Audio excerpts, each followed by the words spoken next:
Does Dallas. Debbie does. One day that will be on here. But Captain Ron here, I was going to say, you're going to show it eventually? Obviously, I'm going to show it. It's called the Physical Media Show.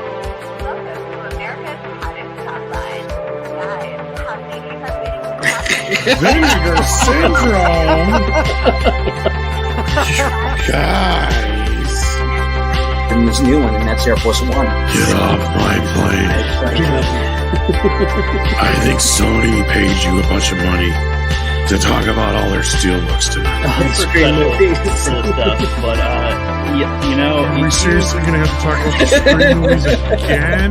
This is a movie I didn't think I'd like as much as I did. And I know it was like really popular because it like won some Oscars and whatever, but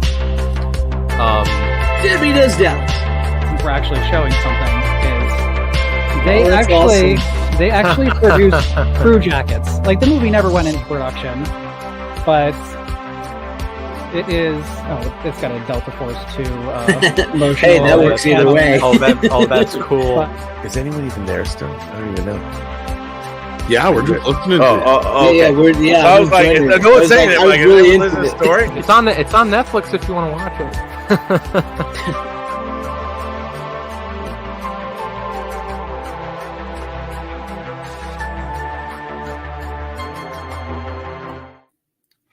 Hello, fellow followers. Welcome back to the Physical Media Show here on FanZcene. Glad to have you guys. that like threw me for a loop there for a minute. I was like, what was that? not eating cookies, I swear. Welcome, Runner Tom. How are you guys doing this evening, Runner? All right, a little bit busy. Watched some stuff for the show, but yeah. I tell you what, today's been a day. Let me tell you. Tom, how are you doing this evening, night, whatever? I'm doing all right, but I thought you were about to tell us about your day. You said, let me tell you. I was sitting there in suspense. When in Rome. Yes. No, it's been a long, rough day today. I'm glad to be here hanging out with you guys in this awesome chat and the people watching at home, talking some physical media, sharing our love for this great thing of physical media out there. So I would say hell to all the people in the chat right now. We have Random Brad Creator with us. Glad to have you here as always. And Never Dying. Hey, what's up, new subscriber? Thank you for subscribing, by the way. And we have Carl's Art Universe. Hell to you as well. And Delicene Stevens he's on his way home from work. He picked up some new time, so he'll be a little late from now on. Tim Hayes, nice to see you. Glad to have you here as well. Scott Hughes, good evening. No, there was no 4K for you tonight, but you know, you never know. We'll probably come back next week, right, Tom? Let's see. Sometimes. Yeah, sometimes. Hail Bryant Barth to you. What is up? Glad to have you here. Let's see. What is up, Lester San Jose, the Skeptic Tank? Love the name still, by the way. Cryum says, good evening, all. Got to watch two cars collide in the last hour, not part of it, and nobody hurt, just a lot of stupid. Wow. Well, sounds like you had an exciting day today, Cryum. Well, good. Glad everybody's okay on that. Let's see who we got here. Oh, Runner not at Best Buy. That's a surprise. Don't you know Best Buy now? Never mind. We won't get into that. Wait, what? What about Best Buy? There's some stuff going around about Best Buy I saw on the interwebs today. Oh, so. I know what you're talking about. I'm whatever you're thinking of. It might be what I saw. Yeah. Yeah. I don't want to say that. You never know. What is up, Ace Hanlon? Let's go. Exactly. Style section says they're trying to get Runner out of the Walmart parking lot. Fucking Walmart? Fucking Walmart? We know you've moved on to Walmart now. No, I haven't. My Walmart sucks. My Best Buy's awesome. Hell, Doug, 1985. Best Buy's racist. Yeah, that's what it is. Best Buy. Oh, yeah. Well, there's some other stuff. There's also Best Buy didn't honor the Batman Mask of the Phantasm 4K fuck up that they did. I knew that was coming. They did Walmart. Yeah, what did they do now that they fucked? I didn't even catch it. The price was like $11.99. Oh yeah, okay. Yeah. For the 4K Mask of the Phantasm. Of course they won't. Yeah, I'm surprised Walmart did the few they did on the Halloween box set. Right. And of course, what's his face over at that Jeff at Home Movies, that douchebag, like he got one, and I'm like, how the fuck? Like, wait, really? I didn't know this. Yeah, I pissed him on to Walmart, and a couple other people got theirs for that price too, and he did. And I'm like, that's some bullshit, because I know I ordered it right away. That is bullshit. Right. As soon as people saw it or whatever, yeah. But I thought about buying it for that price, but I thought to myself, like, no, they're gonna change it up. Yeah, they're gonna probably get it.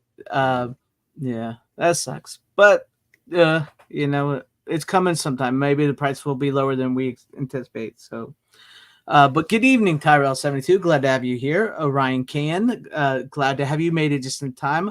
Doba Fett, howdy to you. And I'm gonna make sure I get some people here if I'm missing anybody.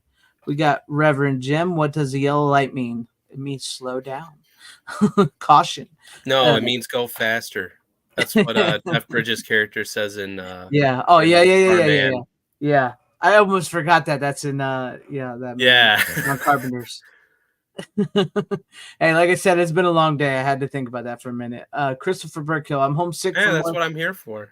Well, yeah, thank you. I hope you feel better, Christopher, and I hope our show brings you some joy and some takes your worries away from your sickness. So, Corleone Rogue, hi to you. Hell, Physical Media DVDs, that Alexa Zorba. Glad to see you here as well. There you go. I agree, Tim. Fuck my Walmart. Cool Gamer, glad to have you here with us. Okay, I think I got everybody. Well, thank you so much for joining us and hanging out with us tonight. Yeah, I can do a new video.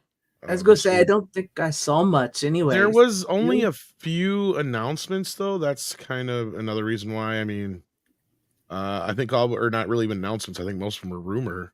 Yeah. I mean, Sony's reprinting a bunch of their steelbooks. Now, I know there's some confusion as to what version of Ghostbusters 1 and 2 we're getting, because it says in the statement it has all new special features, but I think they just copied and pasted it from previously, because you guys, I'm sure you already know this, especially if you're watching this show, you know, Ghostbusters has been released on 4K more than any other movie in history. Yes. I mean, they've literally had 5 releases now, I think, of Ghostbusters.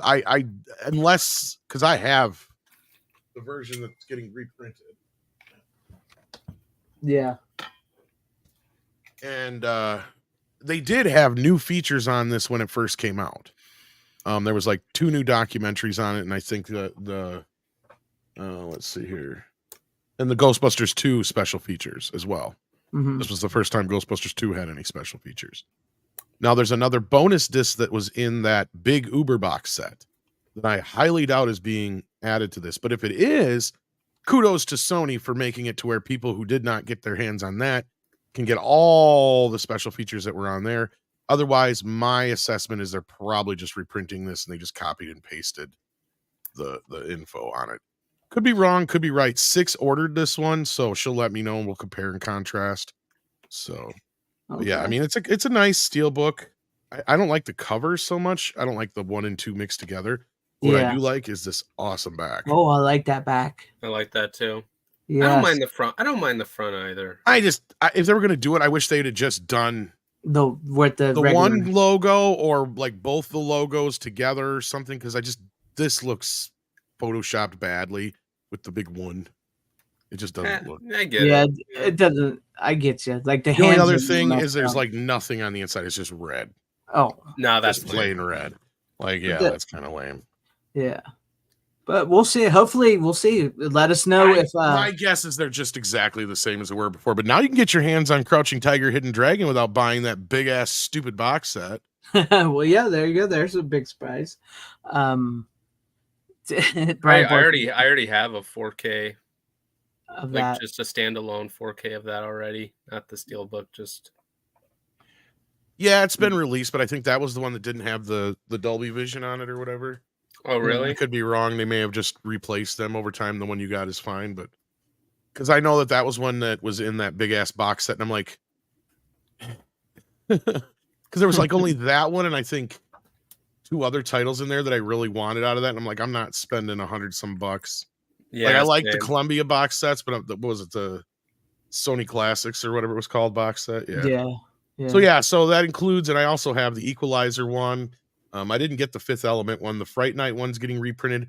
Lawrence of Arabia was the one that's getting reprinted that I know a lot of people are going to be happy about. I have the Lawrence of Arabia Steelbook already.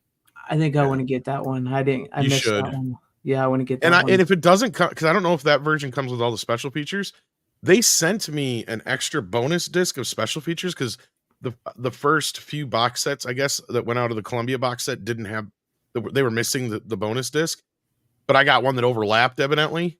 So I have like 2 of the bonus discs here. So if you happen not have, I don't know, you check yours, Culture or Runner. If it's got like, I think it'd be 2 discs or 3 discs or whatever all together with the 4K.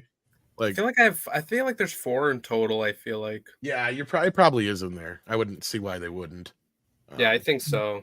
Yeah, it just so happened. I guess the first few sets were accidentally missing one of the bonus discs, so they sent them out to everybody who ordered them through like Amazon and shit. Evidently, automatically. I just got it in the mail one day. I was like, oh, okay. Yeah, for what I remember, I think I read up on it and I'm like, oh, okay. No, for what I remember, it came with 4. What's that you're going looking at? Because I don't even know if I still got it here. I had it here sitting here before, but I think I moved it now. But it was just a blank Blu-ray case with the bonus disc for Lawrence of Arabia. No explanation, no nothing, sent in a manila envelope thing. Just, I'm like, what the fuck?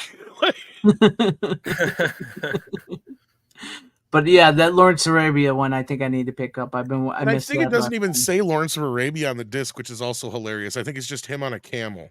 And it's a shadow outline, so you're like, what the fuck is this? It took me like a couple minutes to figure it out. Nice. But anyway, I could be wrong. I'd have to remember. I can't find it here. I thought I had it right here. I must have moved it. Brian Birth wants to know, did you move, Tom, because your new layout? No, I just moved my office downstairs because I got a whole new setup and I didn't want to have to move everything downstairs and out again because I do plan on moving out of this house eventually, but like, yeah. So, thank you. I said the same thing, Scott. I love his Crispy Kreitz shirt. I love it. We're here for the Kreitz. Did that come from the message last night about the Ewok vs. Gremlins? No, but it's funny you mentioned that. That might have been one of the reasons, my inspirations behind wearing it today. Oh, there you go. I hear Sadie. We have a Sadie sound. I don't even know what she's barking at. Do you know if Ghostbusters VR has been? Do you know if Ghostbusters VR has been delayed since Ghostbusters Firehouse has been delayed? I don't know. I haven't. I'm not sure. I thought they already had a Ghostbuster VR thing, but that was for the 2016. Yeah, I have no idea. Yeah. I have that new game, but I still haven't played it yet. I put it in and played like one of the first things. I'm like, I haven't heard. This is just like the last game, and I shut it off. Really? Yeah, you're basically just like a new recruit, but the only difference is you can really kind of like roam around the station and shit. And I'm like, you could do a lot of this shit in the last game. Yeah. Yeah, I thought about getting that new Ghostbusters game for like a sale, if I can. I mean, I'll play it eventually just to get the story out of it because I know it's kind of like a bridge between Firehouse and Afterlife. But it was just kind of like, I'm a little unimpressed. I mean, I guess the bigger thing is that people could play it online together, but we all have such varied. Everybody doesn't always have the same fucking thing, so it never worked out that way. Yeah. I think I'm the only one who bought the fucking game too. There wasn't a whole lot of buzz about it. I know there's other. It's because it was just basically a retread of the one from years ago. Basically, I mean, I could be wrong. I didn't play very much of it, but it just felt like all the same shit. I didn't. It's weird. Like I have the other Ghostbusters game in like my PC, and I played it a little bit over there, but I don't know. My PC kind of sucks, so I'll probably get it on like PS4 whenever I can. Yeah, but we did get news on a certain title coming. Yes, we did. What's that saying, Tom?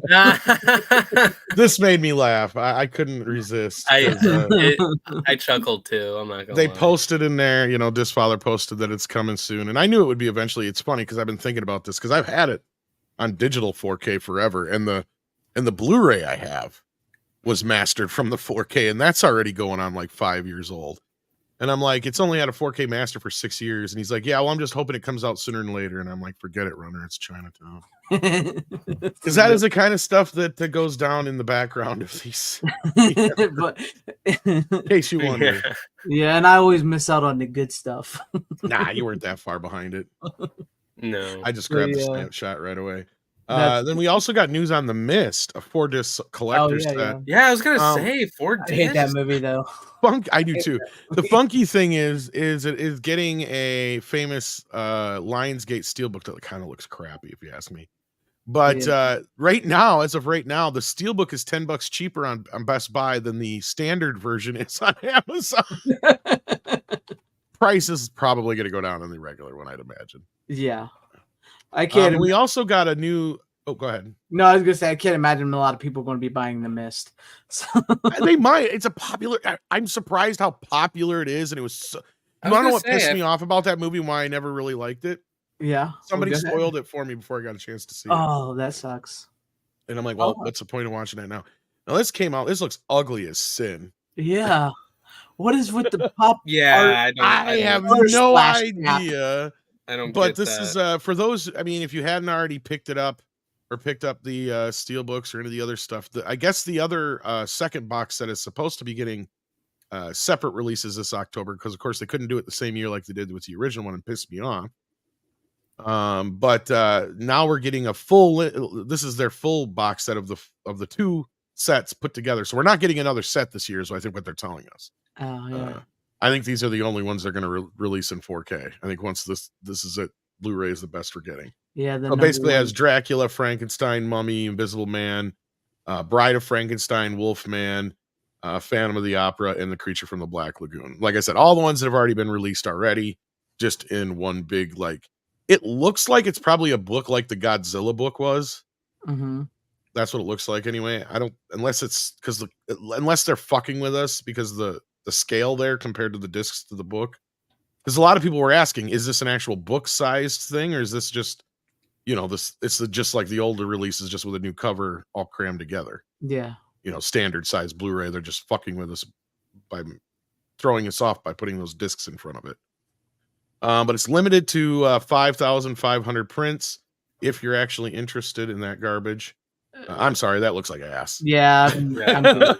Like I said, I'm still pretty good with my big Universal box set, and I don't care that I have like 5 copies of Abbott Costello. Dude, I have so many fucking copies of the fucking Universal monster movies now. I know. And I had to break down because I had the first 2 steel books of Dracula and Frankenstein. Mhm. And like to me, to finish it off, I had to get the Wolfman because that's like the trio for me. So I got that because it was on clearance right now at Best Buy. That's cool. I think that's the only one I would probably buy in 4K is either Dracula or Wolfman because it's my 2 favorite. So, the Steelbook 4K versions. But yeah, I did. But that's And that was about it. Yeah, I mean, we did get a little info on the Hitcher. Oh, we which I actually can't got remember a what- trailer for that fucking thing here. You want to show Oh, it? really? Go ahead. Yeah, he just posted this not too long ago. It looks like. So it's a book style packaging. So there's our answer on that, I guess. Uh-huh. So it's supposed to be a big book. There you go. Well, now that you've seen it, you don't need to see it again. See? Oh no, especially if they're all in the back like that. At least they're looks like they have them clipping in instead of sliding in like the Godzilla one. I hated that. Oh yeah, like with little cardboard sleeves. Just Yes. You just slide them in or whatever. So yeah, it came from outer space also. I think we talked about that one. Oh yeah. Yeah, that That design one for for the sale. Universal Monsters cover just doesn't fit. Yeah, and of course Pumpkinhead we already knew about, but the steelbook is we gotta Yeah. look at that. I do like that cover art for Pumpkinhead though. Yeah, it's not bad. All right, it's not bad. It's not I've already bad. got a steelbook of Pumpkinhead, so I do too. Yeah, I got the regular The Scream Blu-ray. Factory release. I don't have the steelbook of it. Well, I got the steelbook because it was on for like a steelbook sale and all that, and I just bought it. Nice. It was cheap. All right. Yeah, that's it. And I can't remember. There was an update on the Hitcher. They color graded it, got it fixed. Second Sight really? did, but they're waiting. They put Second Sight puts things say like it's color graded. They fixed it all up. It's all done with the scan and everything. But there's some like other third parties that they have to follow rules or something by to get it all done. So I'm sure certain people have to sign it off and all Yeah. that business. Yeah, because they got some stuff. I swear Kino had an announcement or two, unless that was last week. Kino had like a 50s movie, like It Came From Outer Space that's coming to, but it's not That was It's not something one. similar. No, I know, but there was another bigger movie they announced this week. I swear. I don't remember. I'm looking on there. Oh, Sneakers. Oh yeah, Sneakers. That's a great movie. I wouldn't say bigger movie, but a movie from Yeah, that will be 4K. For Kino, that's kind of a bigger movie. Yeah. I forgot about Yeah, that. kind of a lost film for those who may not remember it. Huge cast, including Robert Mhm. Redford, Aykroyd, Ben Kingsley, River Phoenix was in that before he died. Sidney Poitier. Hackers before hackers is what I called it back in the day. Mhm. It's great. I remember watching it in school. That's where we first saw it, and I loved it. So Really, you watched it in school? yeah, we watched it in school. I can't remember what grade. I think it was middle school. Underground Aces, yeah. Another one I've never heard of. I haven't heard that one. Michael Winslow's in it though. Hmm. Sid Haig's in it. Okay, That's fun. I Never mean, heard of Kino that. always gets those weird titles, man, like that. That's cool. Yeah. Nobody remembers my work. Shh. Yes. But yeah, that's about it, guys. I hope we gave you some information there. So let's start with the Get into picks. it. Yeah, Runner, what you got? Oh, me first. Yeah. I guess I'll just start off with this. I watched these a while ago, but I had to make this one of my picks. Pretty sure everyone has seen it. If not, I highly recommend it. At least the first one, anyway. The first one's the best one. The Kingsman movies. First two. I didn't like them. Really? I watched the first one, didn't care for it, never went back. The first one's fun. I didn't care for it. First one's good. What? I mean, I know people like them, but I didn't care for it. How? I have one of them. I've never watched them. I just didn't care for it. I mean, the action was cool, but I just thought it was a stupid movie. That's plain and simple. Yeah, I agree with Duck Nation. The first two are good. The prequel, not so much. I didn't care for the prequel as much. The Kingsman, I think, was the prequel, and didn't care for that one as much. Yeah. Well, go ahead, because I've only seen the first one, and I was like, yeah, I'm out. Really? That's really about it. That's it to it. I'm surprised you didn't like it. That's weird. First one's a fun movie. It's got a great cast. I don't know. I thought it was weird that Samuel Jackson had like a lisp in the movie. That was a little bit weird, but other than that, I thought it was a fun movie. Matthew Vaughn directed it. Same guy who directed First Class and Kick-Ass. And this is based off of a comic book as well. Mm-hmm. Yeah. I mean, I honestly wish I could felt like the British Spy Kids. I'd argue this is better. Yeah, this is better than Spy Kids. In terms of quality, anyway. I don't know. I know people like them, and I'm not going to take that away from anybody. I can understand why people like those movies. Especially with the action scenes that are in them. But yeah, the action scenes are just batshit crazy fun. You gotta have more than action scenes, man. It was not a good movie. It wasn't a good story. I don't know. I thought the story was fine. I just didn't dig it. I thought it was fine. I mean, I don't know. I thought it was fine. Yeah. Anything else? I mean, we could talk about it, but Tom's never seen it, and I've only seen the first one. Yeah, I was hoping you guys had already seen it. Sorry. No, that's fine. I'm a loser. Nah, you're fine. You're fine. I didn't care. I know. Yeah, some people liked the prequel. I didn't care for that one as much. I often heard people say the prequel was the best, but either way, I feel like people are saying that my taste sucks just so they can suck Greg's dick. No, just kidding. No, they want to piss you off, probably. yeah, that's all it is. Oh, that too. Well, that too. That too. Yeah, Taron Egerton. Sometimes I just try to piss you off. I mean, it's fun. It is kind of fun. He's a really good actor. I've only seen him in like 2 things. So I had like the first Kingsman and the Elton John thing, and that was really about it. I saw him in what was that? I saw in the theater Eddie the Eagle. That was really good. It was with Hugh Jackman. I've never seen it. It's based off of a true story too. Oh. I vaguely remember. I just never saw it. Yeah, I never saw it. Oh, the kids like the movie Sing. He does the gorilla. So I've seen him in. I haven't seen him, but the kids like the gorilla in Sing. So I know he does the voice for that character. So, which is funny. He sings an Elton John song in that movie, and I think that was made before the Elton John. Rocket Man. I still need to watch that. Actually, I heard that was good. You've never seen Rocket Man? No, I need to watch it. But yeah, I mean, like I said, I also need to watch Tetris. I heard that was really good. Yeah. Oh yeah, I did hear Tetris was good. Tom liked that one. Yeah. Yeah. Still my favorite movie of the year, probably. Yeah. But like I said, that I know that the action scenes in that first movie were great. It just the movie didn't latch on. It didn't take me in to want to see this. Especially that bar fight scene with what's his face? I forget the actor's name. Colin something. You want to be honest? You know what really killed it for me? What? Was when they were in the Southern Baptist church, and he just basically kills everybody in the church. I was kind of like, yeah, this is stupid. That kind of killed it for me. That didn't ruin it for me.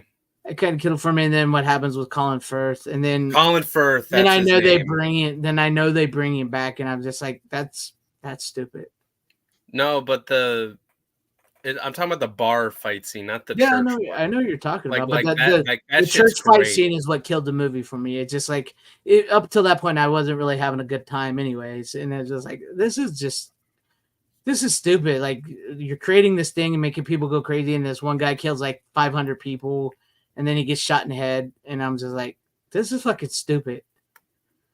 that's what got me, and I was like, I was done. I was out. No, I thought it was fun. I thought it was a fun movie. See, this is what I'm saying. I keep hearing people say the prequel is better. The prequel was better. I keep hearing people saying. I even like what's his name, the Critical Drinker, loved the prequel. I know he loved it. So see, I gotta be honest. Like the prequel to me just feels like 2 movies into one, and it's just weird. And I was like bored most of the time. I don't know. I don't understand the love the prequel gets compared. I don't know. I think the first 2 movies are like the better ones, honestly. If people like the prequel, that's great. Yeah, I agree. The prequel is overhyped for sure. I'm just saying. And like I said, I don't want to take away from anybody because I know people in the chat like it, and they like it's. I'm not saying I get why people liked it. It just I kind of thought the first one was really stupid, so I never went for the second one or the prequel. Well, I guess since you're that weirdo that doesn't like the first one, you probably wouldn't like the second one. Yeah. The second one's like. I don't think I'm the weird one. I mean, no, I'm giving you shit. Random Brad didn't like it either, so. Yeah, he's a weirdo too. That's okay though. He was. We love Brad. We love Brad, and he stuck up for you too. All right, enough about the Kingsman. Yeah. All right, so let's go to Tom. What do you got, Tom? Oh, all right. Let's see. Where should I start today? Sometimes you got to slow down once in a while. Oh. That movie. That's good. Finally came out on 4K. Life comes at you pretty fast. Still haven't picked it up. And it's the same steelbook they had before, only now it's in 4K. But it only has a 4K disc, and all the features, I guess, are carried over at least. So, and it does have the infamous commentary with John Hughes on it as well. Of course, the back is really boring. It's just his feet. So I got the Steelbook here. It's nothing special as far as that goes, but movie's all right. It holds up. It does have, I wouldn't call it excessive noise reduction, but it does have some done to it to where you can tell like this is one of those movies where they know kids are going to buy it, so they don't want to be hearing a bunch of complaints about it being all grainy. Mm-hmm. But for the most part, it's pretty natural looking. And it's a bright comedy anyway. So on that note, I mean, is it my favorite John Hughes? Sorry, I meant to do the other one. Not by far. It's not my favorite one, but it looks so much better than Planes, Trains, and Automobiles did. Oh, that's good. That's a good sign. That's good. I can't. I don't hate the movie Duck Nation. I do like it quite a bit, and I understand why people do love it. But I cannot argue that it isn't a little overrated, especially as far as John Hughes movies go. Yeah. But no, it's fun. It holds up still for the most part, and I could recommend it, I guess, as far as the 4K scan. Nice. I was thinking about picking it up because I haven't. I'm not in a rush to upgrade to that one to 4K right this minute. I do love the movie, I do, but I don't think it is like the best of the John Hughes movies. But I really do love the movie. I think it's a fun flick. But it's good. At least it's good to know that the scan is decent, not as bad as Planes, Trains, and Automobiles. What happened to Broderick? He married Sarah Jessica Parker, and she took over. So I don't know. He was always more like a Broadway type guy. I think once he got out like movies like War Games. Well, you can't get out much with Sarah because horse fucking's only legal in so many states. I mean, I wasn't going to say anything about the horse face, but she was a lot better looking when she was younger. I'll give it up. I'll give you that much. That's the older then she was still pretty. Like, yeah, I never understood the attraction with her. Yeah, I think this sums it up right here. Phyllis Bueller is great, but Breakfast Club and Planes, Trains are masterpieces. Yeah, those two are probably his best movies. Those are better movies. Yeah. Yeah. So there you go. There you go. I'll probably pick it up as well too. I'm probably not the Steelbook, but it's a Black Friday buy for me, honestly. It's got a Dolby Atmos soundtrack, and I'm not sure why, but okay, yeah. Does it add anything to it? The Dolby Atmos, does it not? I mean, not that I noticed. Yeah. But yeah, okay, yeah. I mean, it is a good movie. I didn't notice anything like special as far as like, oh, I'm glad they did this Dolby Atmos upgrade. You know, kind of like So I Married an Axe Murderer made a little bit more sense. Yeah. Okay, but I mean, I could tell or hear, some of the – nuances in that compared to like this. It's like a lot of atmosphere noise really is all this movie is. So yeah, I think like the biggest, like the parade scene when he sings is probably like the best. I mean, that's probably where you get the most sound. Probably, but again, that's what I mean by like in crowd scenes and stuff like that. There's nothing that's really ever that specific. Yeah, like it was So I Married an Axe Murderer outside of the voice part. Yeah. Yeah. But yeah. Freshman was all right. Tom brought it on not too long ago. There's Freshman. I went to buy it. I mean, it's all right. Glory was good. Glory was a good movie. I like that. Yeah, that was good. Yeah, Glory was good. Was Ferris Bueller? I don't think it was, but it's one that a lot of people remember. That'd be interesting to see. What was the first movie then after credits scene? Oh, I'm trying to remember. I know that's like where people really remembered it. So yeah, that's one of the first times I ever really remember it being. Like, I mean, they used to do like the outtakes during like the Cannonball Run and Smokey and the Bandit movies. I'm sure like there's like one of those movies like It's a Mad, Mad World or something like that at some point had done something during the credits.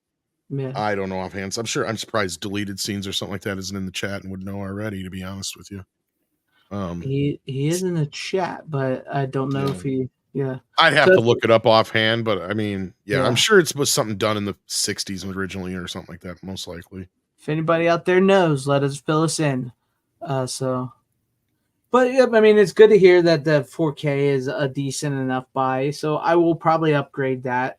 That's not one I'm like in a hurry to, but I will definitely upgrade that one to 4K. Yeah. The other thing you got to keep in mind is that credits didn't really roll at the end of the movie until like late 60s, early 70s type era. So Yeah, there was no credits to interrupt. yeah, because like they used to do the credits at the very beginning of the Yeah, movie. yeah. And at the very end, all you got was like a the end and then the MGM Yeah. logo or whatever. with the whoever did it. XVVII. Yeah, all the stuff. copyright stuff. But like Yeah. other than that, it was like you already had all, or they might flash the cast again real quick or something like that. Yeah. Yeah.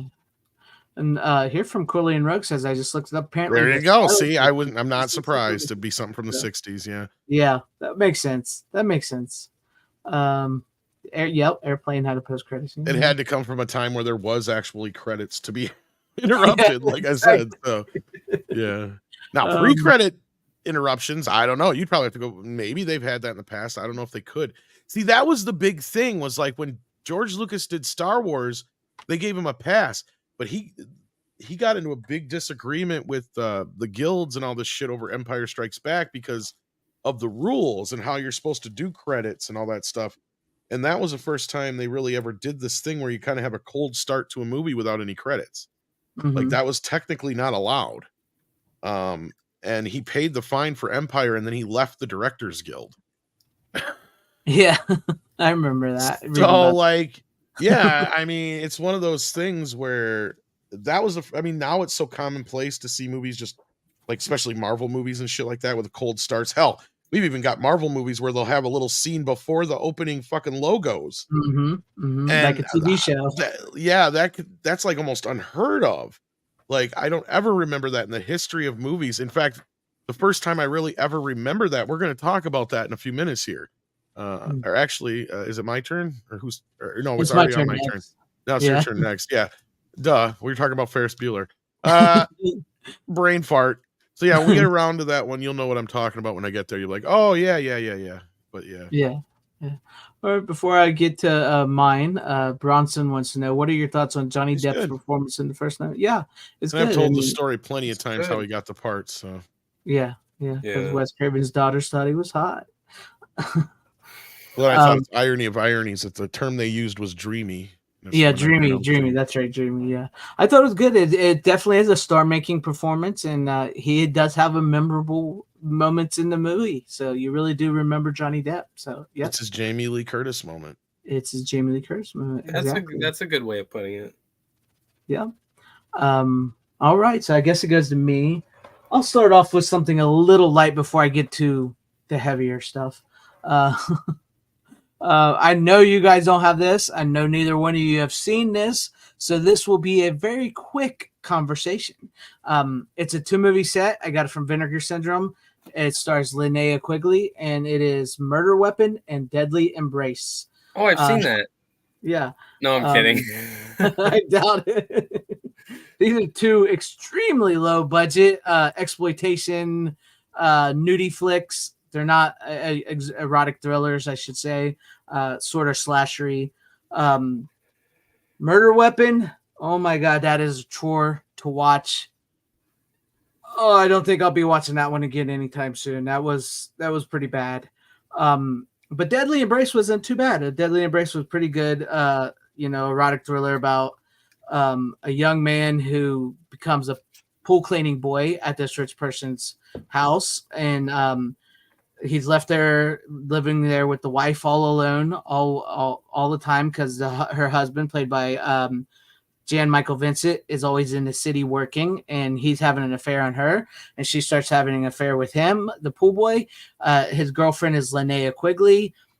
She shows up, she gets kidnapped, and this guy gets blamed for the murder of this woman and Jan Michael Vincent, and he's sort of telling a story, and you're left wondering what he's telling you, because it's from his point of view. What he's saying actually what happened?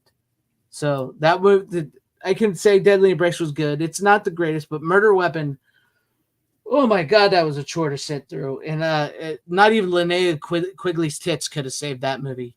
And they're out a lot. And Damn. they are out a lot in that movie. There's times when you're like, okay, I've seen her tits enough. I want to see the other girl's tits because I never thought you'd ever say that.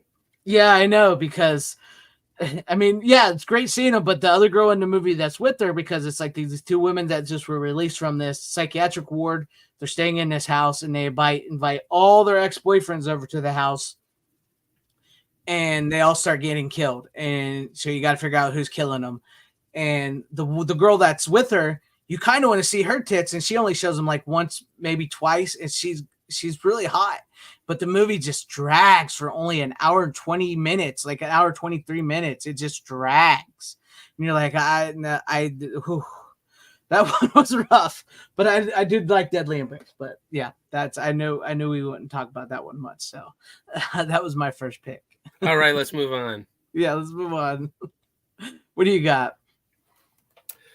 All right, this one, actually, let's start with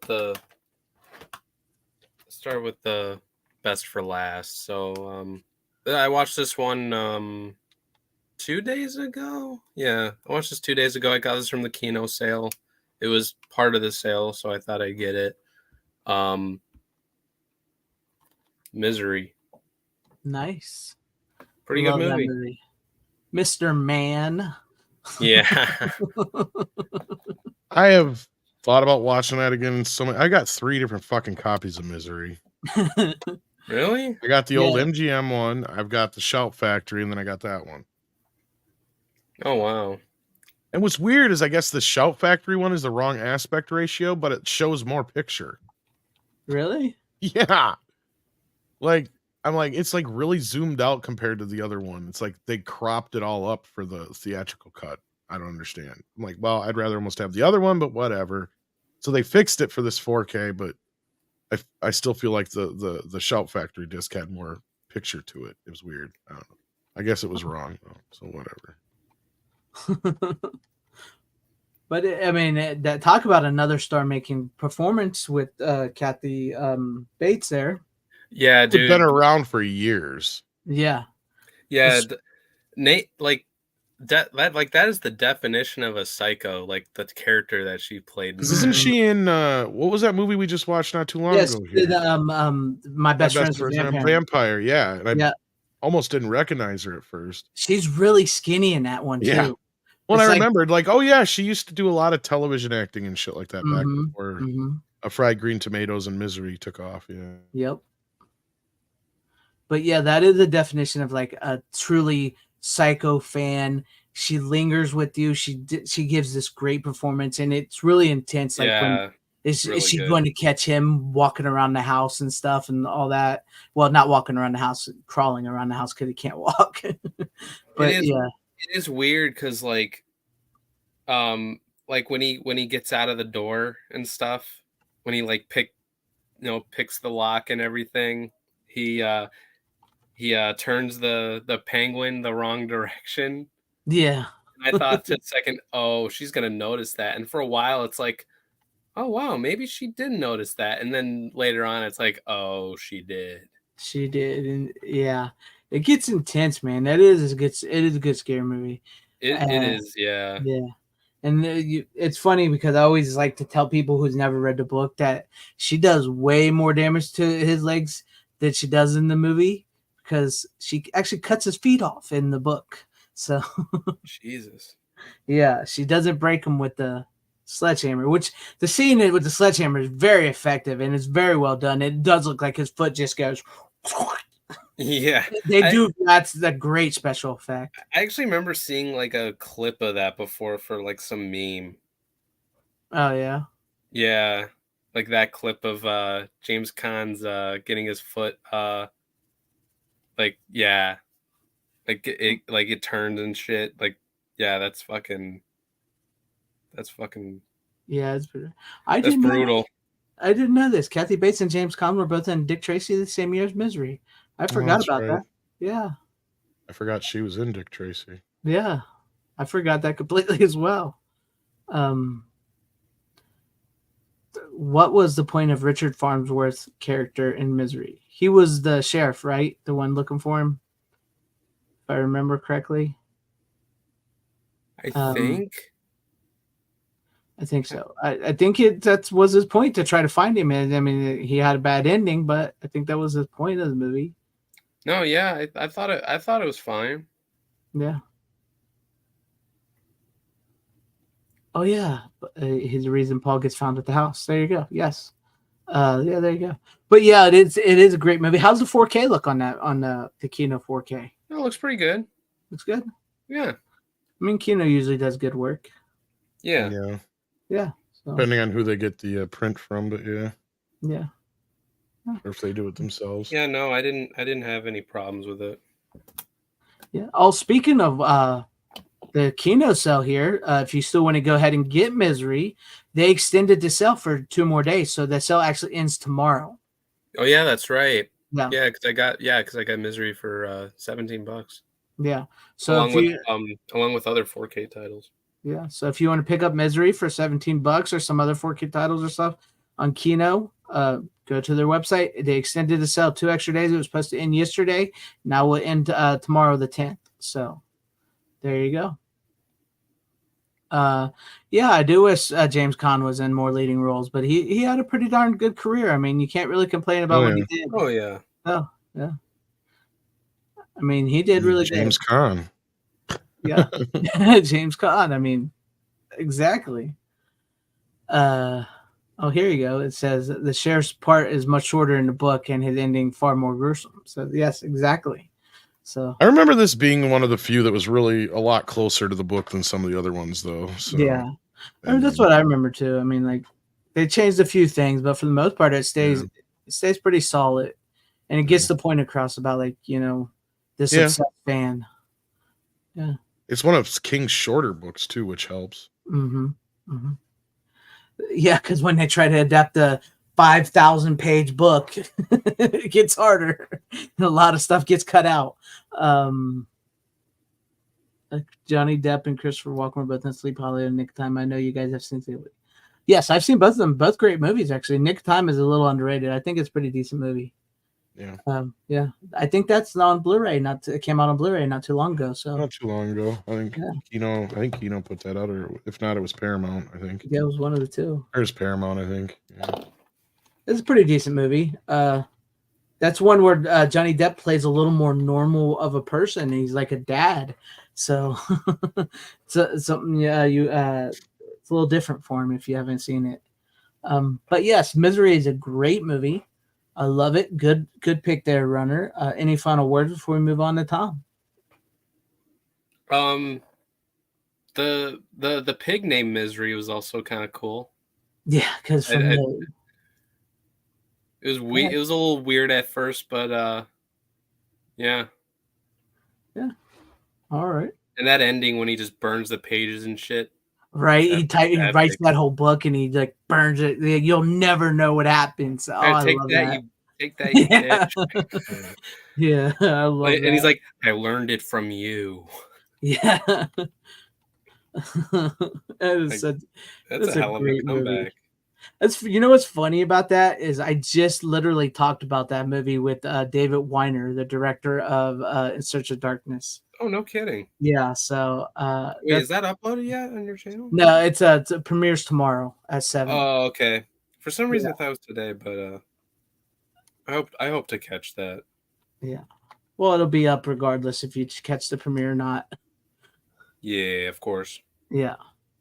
But yeah, I just talked to him about that. He brings that up because that's a 90s horror movie and they're going into the 90s. So, yeah, great movie. If you've not seen it, check it out.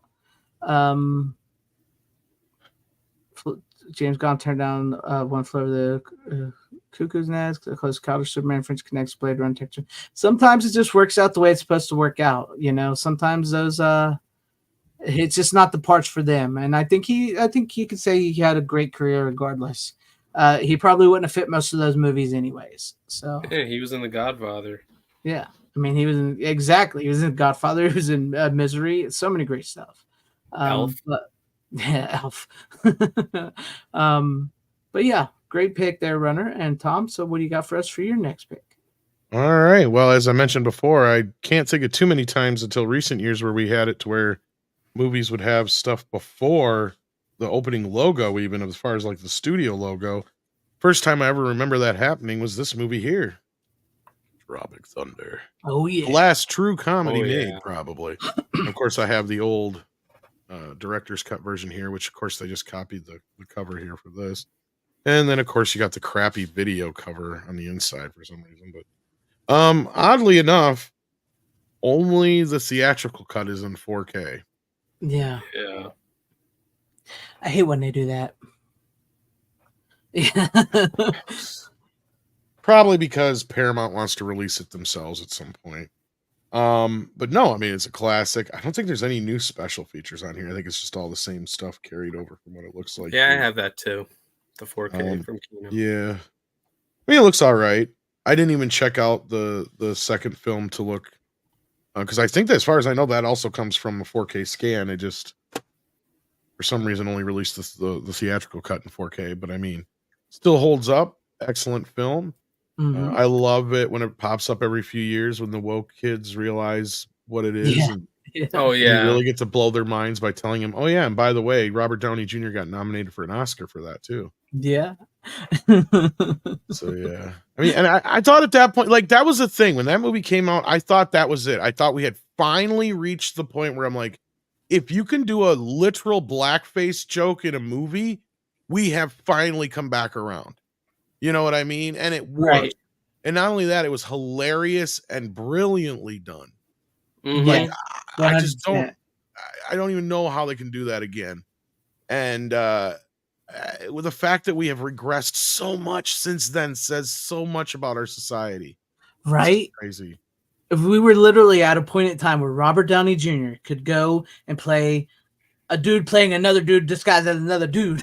Kirk Lazarus. Right. Yeah. And get it nominated for an Oscar, and people loved it and laughed, and it made money. And I mean, and you had like Tom, like Runner likes to bring up, you had Tom Cruise, you had what's his name? All right. Oh, Matthew McConaughey. Matthew McConaughey. You had Ben Stiller. You had Jack Black. You had Robert Downey Jr. You had even like a gay character as well. And everybody laughed and loved the movie. And now it's got to the point where people find that movie today and they're like, "Oh, this has got to be canceled." The Lance joke is hilarious. I know, Oh, yeah. We're all gay. I mean, once we in a could even while. make fun of that. I mean, Right. and it wasn't even a negative thing by the end of the film. Yeah, we all gay once in a while. Yeah, like he's got a boyfriend at the end. Like, who cares? It's actually Lance Bass. Yeah, which is even more hilarious. And then I like the other guy. And even Tom just Cruise throw is that Les to it. Grossman. I mean, Yeah. God. It's so good. Right. I mean, talk about his best performance of his life. I mean, It's definitely up there. I mean, you, people still you, remember. are you the key grip? I want you to go over and punch him as hard as you can in the face. And the thing is, you know what? And he really did that at a time when his career was on the rocks from him jumping up and down on that couch. Yeah, that's true. So it really helped him in that movie too. Yeah, it was right after all that and the Scientology controversy and the thing with Katie Holmes, Brooke and all that. Shields and all that business too. Yeah. Yeah. So it is great. I'll put him on the phone.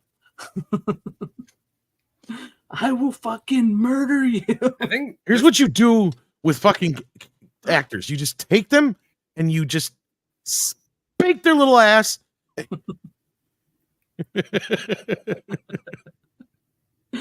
Oh yeah. I forgot about that. The trailer with him and Toby when they're priests and they're Yes, that's what I was saying. Is the whole opening of the movie is a Exactly, bunch of yeah. trailers and booty sweat commercial before even the DreamWorks and Universal logo pop up in the Paramount Right. and all that business. So you're like, what the fuck? I think it's just the DreamWorks. I remember seeing it in the theater. Huh? I think it's just the DreamWorks logo. I swear the Universal logo was on it too, but I I couldn't. don't think it is. I think it's DreamWorks and Ben Stiller's production company. You Whatever could be that is. right. Yeah. Either what way, it all popped. All that's before even the Yeah. movie itself starts proper. But like, yeah. I've seen the movie a decent amount of times, so that's why I know. it makes my eyes. Brian, water. I'm sure part of it was his like like Greg was saying, they knew he had to do something at that point to kind of help his image, because his image was really in the rocks. And that's one of those moments I love to remind people of whenever they're like, oh, Tom Cruise is amazing and he's the greatest actor ever born. It's like, y'all don't remember when we had this like 10-year phase where everybody fucking hated his ass, right? And his movies, like, and I mean outright hated his ass. No, like wasn't Mission Impossible 3 like the lowest grossing one? I don't remember. At that somewhere time. Something like that, because that's the whole thing. He did that at that point. He did that to help trying to reboost his career, because he had done the second one in 2000, and then it was like what 5, 6, 7 years between that one and the first one. Mission Impossible 3 came out. Or I mean, the second one. I mean, the second was one how many years? 7 fucking years. Yeah, exactly. That's why. He was trying to reinvigorate his career at that point. Yeah. Tom Cruise said he would do the role. People had forgot he did that Ronin movie, and or not. No, that was Keanu Reeves. I mean, The Last Samurai. Last Samurai. That's what I was trying to think of. Yes, good. Thank you. I like that one. And he had done that Nazi movie and some other shit that didn't do Valkyrie. very well. Yeah, and he had a string of really bad films after like Minority Report and War of the Worlds that everybody kind of just forgets. It's like, no, you guys cannot just forget that he had these string of shit movies. Right. I mean, Collateral's in there, but I didn't even think Collateral was all that great either, though. Collateral was another one of his comeback movies. I thought the movie a little itself overrated was fine. to me. I thought it was fine. I just didn't like the way it was shot. Yeah, War of the Worlds sucked. I didn't see War of the I Worlds. was more pissed at War of the Worlds because Steven Spielberg went back on his word. He said, and I quote, "I will never make a movie where the aliens are the bad guys." Mm-hmm. And he went and remade War of the Worlds. So first of all, the insult of just remaking War of the Worlds again for the how many umpteenth time. Yeah. And then it's like at that time it was one of the least Steven Spielberg movies Steven had ever made, other than AI. You were just like, what in the world were you thinking? And I know some people liked it, but I thought it was one of the dumbest fucking reboots, remakes, whatever I could ever. I lost a little respect for Spielberg at that point. That was kind of the first time I really had a kind of like a kind of moment with him to where he went down a few rungs on my ladder. I get you. I feel that. And he never recovered. I mean, the closest he's come since then has just been Catch Me If You Can. Yeah. I feel that. I mean, something happened to him there, but but Tropic Thunder, man, that it's funny when you say, "Oh, you can't do that movie today," and it's ridiculous that you can't do that movie today, considering all those people in that movie still defend that movie to this day and will not apologize for that movie. And if they would get them back together and do something else, they would do something else again. Like Aren't they doing a Les Grossman movie? The rumors of it. It's been they have talked about it for the last however many years. Yeah. No, but I thought like he was doing it with McHugh. It's been talked about, unless they finally got moving forward on it. No, because I thought they made an announcement that like Tom Cruise and Christopher McQuarrie made some type of deal with Paramount, and that was one of the 4 movies was a Les Grossman project. It was, but it's been talked about for what it's never been fully confirmed. Well, not necessarily, but it's just like, yeah. So one day, I'm sure we will get it eventually, but it just I hope pansy actors. Excuse me, who the fuck are you? I wrote the book. Thank you for your service, sir. But with all due respect, shut the fuck up and let me do my job. So funny. It is hilarious. That reminds me of that guy that put on my video that it's like listening to Simple Jack talk. Yeah. Simple Jack. Look, fuck the dick. I'm incredibly busy, so why don't you get the fuck out of here before I snap your dick off and shove it up your ass? Oh man, that is good. It is really fun. Good. He will be missed. Yeah. And then somewhere down the road, preferably before the end of the fiscal year, we quietly file an insurance claim. You know what's funny is that's based on a real guy. Lots of money. Oh, definitely. Oh, it's loosely based on a few different guys. Yeah. Yeah, you know it is. Partial. Well, the one obvious one was Weinstein. Yeah. Oh, Wayne- yeah. Yeah. Because I guess Tom Yeah. Cruise hated Weinstein, but yeah. No, you can sort of tell, big time. I on can see Weinstein. that. Weinstein was the Yeah. kind of guy who would fucking do that shit, though. He'd call up and be like, "Who the fuck are you? Somebody go fucking punch him," and shit like that. They would do that. Yeah. He would do that shit all the time. Yeah. But the 4K looks good for the theatrical cut, at least. Yeah. Let me check and see if it's a 2K interpositive. I think it is because the way it looks. Not as good as Two Guns looked. Okay. I think the transfer was approved by Ben Stiller, though, right? Yeah, but I think it is still 2K interpositive, if I'm not mistaken. Let's see here.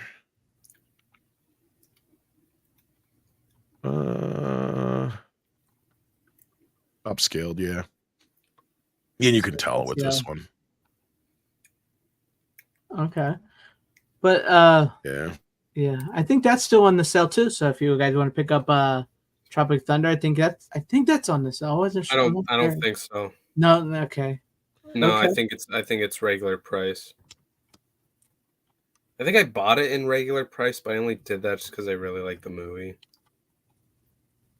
It is a good movie though. It's one that it's just sad that we can't get movies like that anymore. It truly is sad that we cannot get movies like that. I'm going to shove my fist so far up your ass. Every time you have a thought, it's going to have to tiptoe past my wedding ring. That's probably his best line. Maybe.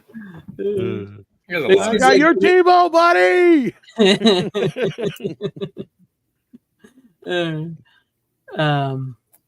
You wiped my client's ass.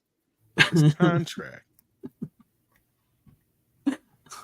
Like the fucking cast in that movie. Like you couldn't do that either today. Like just get that many people together. And the cast was really good. I mean, Matthew McConaughey after Tom Cruise and Ben Stiller and Jack Black and all that business. It's just like, oh my God. Yeah. And I even forgot that what's his face, his assistant was in it. Bill Hader. Yeah. Bill Hader, he was great. I totally forgot that Bill Hader was even in the movie. He's so subdued in that movie because he's playing, he's just playing Tom Cruise's lackey or whatever. And then Danny McBride, of course, is hilarious. Oh, yeah. Big ass titties. Big ass titties. Nick Nolte is great in it. Yeah. Oh yeah.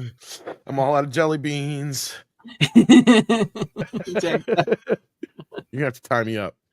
No matter what I say or what I do, you can't untie me. Because if I get anywhere near that place, it's all fucking over. He's fucking fighting that kid in his underwear. Oh, guys, okay, I'm good now. You can let me go.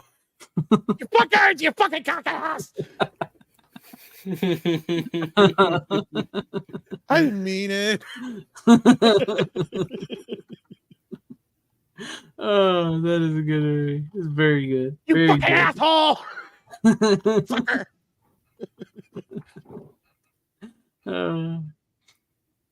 Oh man. I just think it was bad timing, Brian Barth. It just the way they released it sucked ass. I think the bigger deal is honestly because there was no real competition for it. Right. I really think that it was more so, like I said, that the anomaly wasn't Tom Cruise so much with Top Gun 2. It was the fact that it was a sequel to the one of the most popular films of the 80s. Mm-hmm. Right? Like I said to most people, you type in 1980s into Google search, usually like what? The 10th picture is Tom Cruise in front of a fucking American flag from Top Gun. I mean, that was the anomaly. Tom Cruise as a star look, there is no such thing as a movie star anymore. They're dead. Mm-hmm. And that proved it. I mean, right there. I mean, we cannot bank on an actor anymore selling a movie. We have conditioned this audience. Tarantino was right. And this is what him and Scorsese meant. And so was Scorsese right when they were saying that Marvel movies are not cinema. I agree right? with this. Yeah. And you interact with them agree with differently and you retain them differently and they work differently on different. They're not the same thing. And this audience now has been trained to only watch things like that. The Harry Potters, the MCUs, that kind of business. Like, and they're getting tired of it too, right? I mean, Barbie was an anomaly, hopefully, and we'll see where it goes from here. But like, I kind of predicted that Mission Impossible was not going to do as well as it did. Now, I was wrong about Top Gun 2, but I was going off of more so how like some of the last few, you know, resurgent reboots, whatever had been playing. If I would have kind of looked at it more as like Cobra Kai and kind of been able to extrapolate that into the box office, then maybe I could have foreseen Top Gun 2. But that to me is the anomaly. It wasn't Tom Cruise. It wasn't people wanting to go see Tom Cruise. It was the fact that, you know, it was a Top Gun 2. Tom Cruise was back playing that character. You had, you know, some of the original cast back. You know, people wanted to see a movie like that. We haven't had a movie like that in what? 35 years, basically. Long time. You know, even the Iron Eagles movies went off the fucking rails after the first one. So, like, it's one of those things that it was like a lightning in a bottle moment that just doesn't happen very often, and it's going to be the exception to the rule and not the rule. Yeah, and I agree. Like they said, Chris Evans is not a star. Captain America is a star. Yeah, exactly. Yeah. And you know, I saw the new Mission Impossible. I did like the movie, but it's not as good as the previous ones. No, it was the same shit. You and I had that conversation, and you're right. Yeah. I mean, they all have the same similar beats. They're basically the Transformer movies of spy films, or whatever you want to call them. And you know, and even like look at a situation like people will say, "Oh, Robert Downey Jr. is this big, huge star." No, if anything, Tropic Thunder reminds you that he's not. It reminds you that he's always been this great character actor, and he's only had a few roles where he's been the primary star. Right. And that's been like Chaplin and a couple other things before that. I think less than zero. Other than that, he was usually the secondary characur or third character. You know, I'm glad you mentioned that, Tom, because he even Doolittle flopped. Yeah. But I was gonna say, like Oppenheimer, like he played a great character actor in that movie. I know you haven't seen it, but you know. No, but Blackroyd's making my point in the chat here. Like the judge came out in the midst of the height of his fucking Marvel thing. The only other success Downey Jr. has been Sherlock.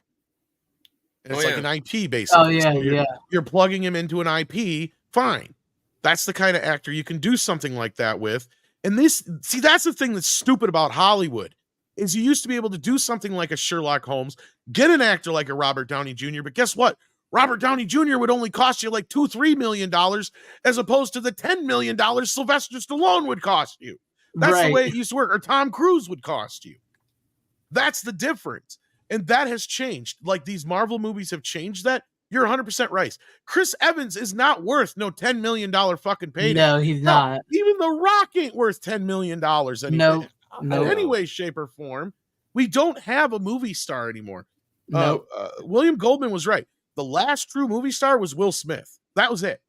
And the first few times he failed, that was over and done with. The moment it turned over to superhero movies, it was over and done with. And the proof is in the pudding with Mission Impossible, because basically all the Mission Impossible and Fast and Furious movies and all these other franchises, they've all had to compete with the Marvel movies. So that's why it's big deal for Tom Cruise to go out there and jump a fucking canyon, right? Because how else is he going to compete with these fucking Marvel movies on that kind of a scale? Yeah, because he's not going to be a superhero in his movies, but he's got to do a super stunt to try to. But plus, he's Tom Cruise. Exactly. That crap.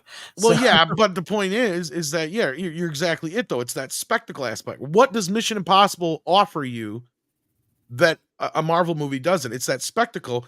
But Toxic Man Flu, I don't know if you guys know who he is, but I do a few shows with him. Yeah, he brought up the point the best when he said, the problem is with these movies, and it's true for all the Mission Impossible movies, they show you all the big stunts before you even get to the movie. That's true. Yeah, they showed in the marketing. Like Tom Cruise showed in all the marketing. They show you how it was done, which is great after the fact.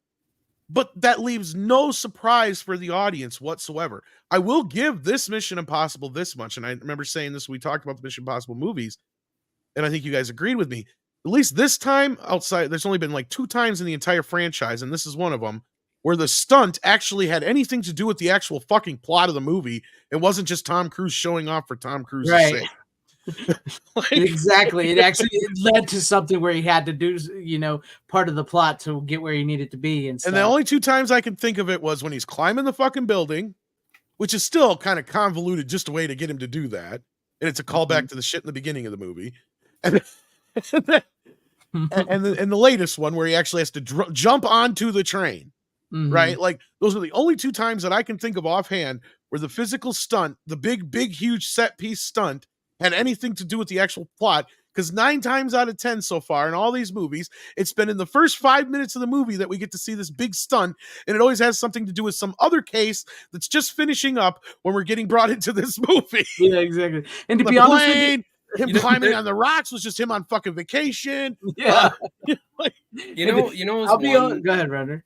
No, I was gonna say, like, because I forgot to mention this when we were talking about the Mission Impossibles.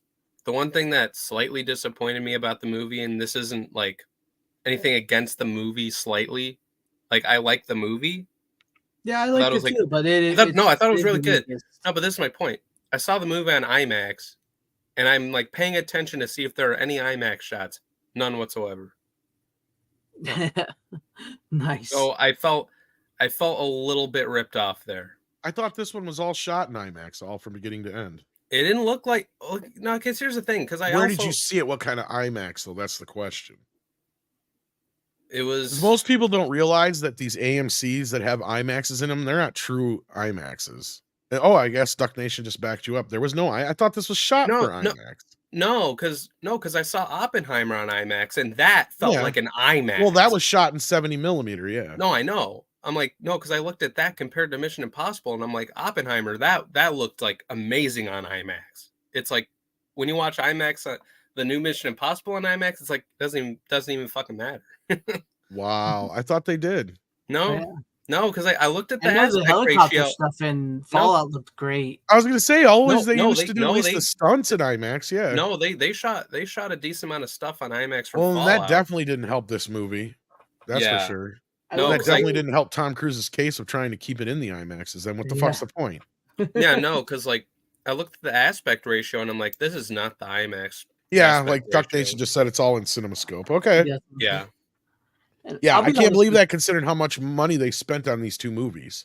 They spent almost $1 billion on Mission Impossible 7 and 8 or whatever the fuck this is. To film them back to back. Yeah. Yeah. And I guess they're not even finished with the last one yet from what I was reading. So I don't even know yet. Then maybe they're going to rework it now after this. I don't know. Well, there was a big like fucking to-do stupid lawsuit thing that went down during the whole COVID business and everything else. But anyway, that being said, like it is just one of those things with Mission Impossible. Mission Impossible is what I used to call. Basically, I used to call it a trailer movie. Where 9 times out of 10, the trailer was better than the movie because the trailer showed you everything that was exciting in the movie. It's good. And there are movies that basically made really damn good trailers, but like movies themselves are just kind of like, yeah, that was a movie. Yeah. But I will say I was happy that the motorcycle stunt came later in the film because I was expecting it after watching all of it. I was like, okay, so the motorcycle stunt's going to be right in the beginning, right? And then like 2 hours into the movie, I felt invested into the stunt. Yeah, it's like 2 hours in the movie finally gets to it. And I'm like, oh, okay. So when he was climbing, yeah. But yes, Christopher Walken was in Click, Rundown, and Catch Me If You Can.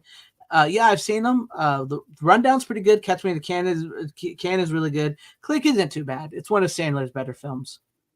And Walken is great. It was better in the original script before Sandler got his grubby sandy paws on it. But it had a lot more heart. Yeah, no, Click was one of those famous scripts that was on like the unproduced script list for a long time. Whatever. Yeah, I don't think they ever called it the blacklist, but they called it like the unproduced list or whatever the hell it was called. Because it wasn't the ones that they would never make. It was it was like 20 scripts that everybody was always trying to make, but just never could get off the ground. Like I swear at one point, like Bill Murray, Jim Carrey, Robin Williams, you name it, had all been attached to this movie. And I mean, the basic story is still there from my memory because I swear I read the script like 20 fucking years ago or 30 years ago now, whatever it was now. Well, it had to be when the internet was around, so it was at least 20 years ago. Yeah. or at most, I mean. But like, yeah, it was like. Then you see the Sandler version, and it's all Sandlered up, and it's like, okay, because that was a movie that was possibly could have been like Oscar caliber for a comedian. Yeah, for like Like it's with one of the those themes kind of to it. movies. It was like a very Groundhog Day kind of movie in a sense, to Mhm. where it had a very it has a surface level comedy aspect to it, but there's a very deep underrooting like message to it, and it's still in the Sandler movie, but it's very convoluted and done kind of cheaply. I don't know, because the whole point of the movie is the same. You Mhm. fast forward through your life so much that you miss all the important shit, Yeah, right? yeah. But that's obvious. But yeah, I think it'd have been funner with somebody like Bill Murray or Jim Carrey, maybe. I Yeah. like Sandler okay, but I hate. Funnily enough, I just got one of his last decent movies in the mail yesterday. Little Nice. Nicky finally Little got a Nicky. Blu-ray release. Yep, that's a good one. All right. Well, I guess we'll move All on right, yeah. to me.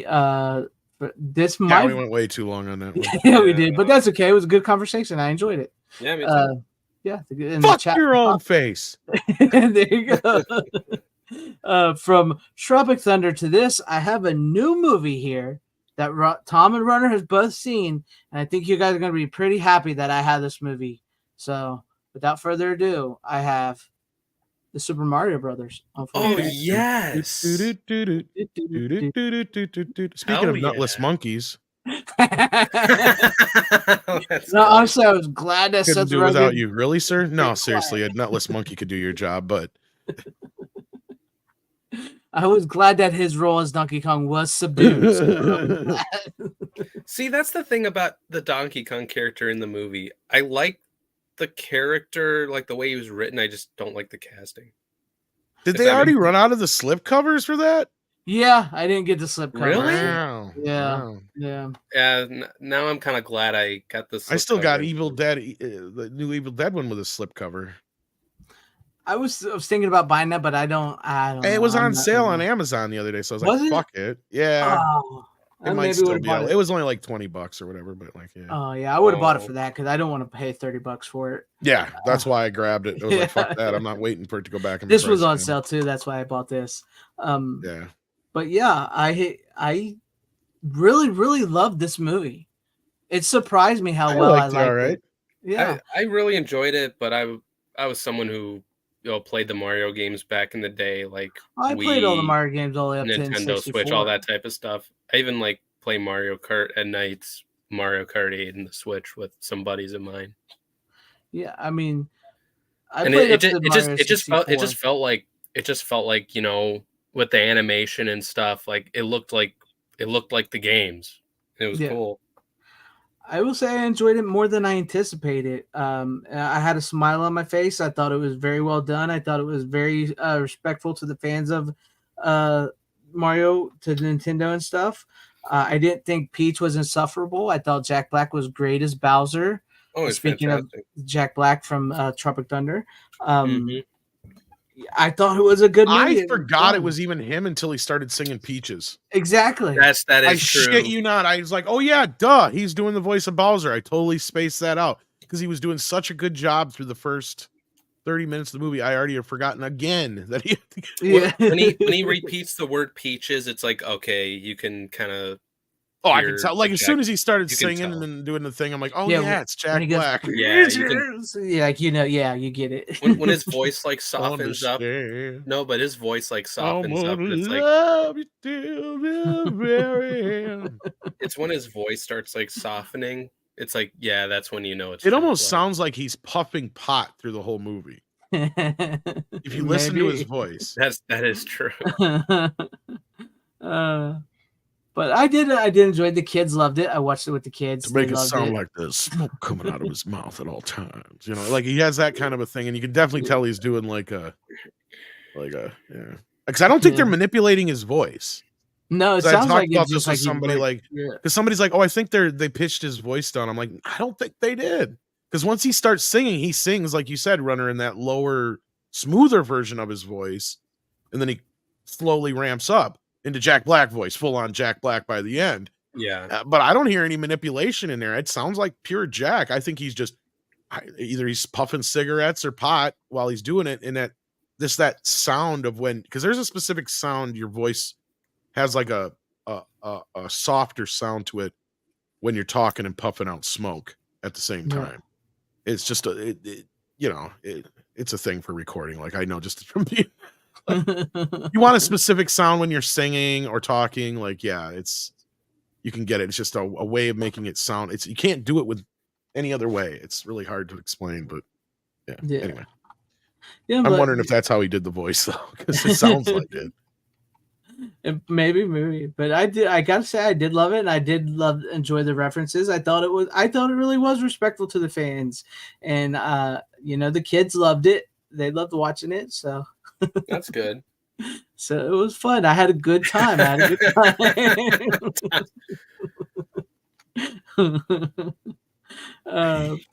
Understand. I could eat a peach for hours. I'm gonna love you till the very end. Speaking of that, I could eat a peach for hours quote. Could you imagine if Nick Cage voiced Bowser then? That would have. You should have been Donkey Kong. Yeah. Oh yes. Like full on Nicolas Cage. Oh, I'm gonna kill you, Mario. That would have been better. I would agree. I still, though, I would love to see some. I would love to see somebody. You take him as Castor Troy talk about he could eat a peach for hour and put it in over Bowser's voice when he's proposing to her and shit. That would be hilarious. It'll be done if there's a League of Meme member in the fucking chat before we're at the end of the show. Somebody do that, please. Somebody do that. But yeah, I can say memers. Please and memers. I can say I did. You could tell I had smoke coming out when I was just talking. Yeah, I could tell. Yeah, I get where you're coming from there. Yeah, he was, and I'm really glad that he was like low. Donkey Kong doesn't speak a lot, and he's not overused. So I'm really glad Seth Rogen was kept to a minimum. Very glad because I hate Seth Rogen. Oh, God, and I love the 1993 version too. I tried watching it. It's not for me. I like it. I love it. I know you guys like it. I understand why people. I still technically like it better than this one, but me too. There's nothing wrong with this one, so I can't really be like, oh no, the original's better.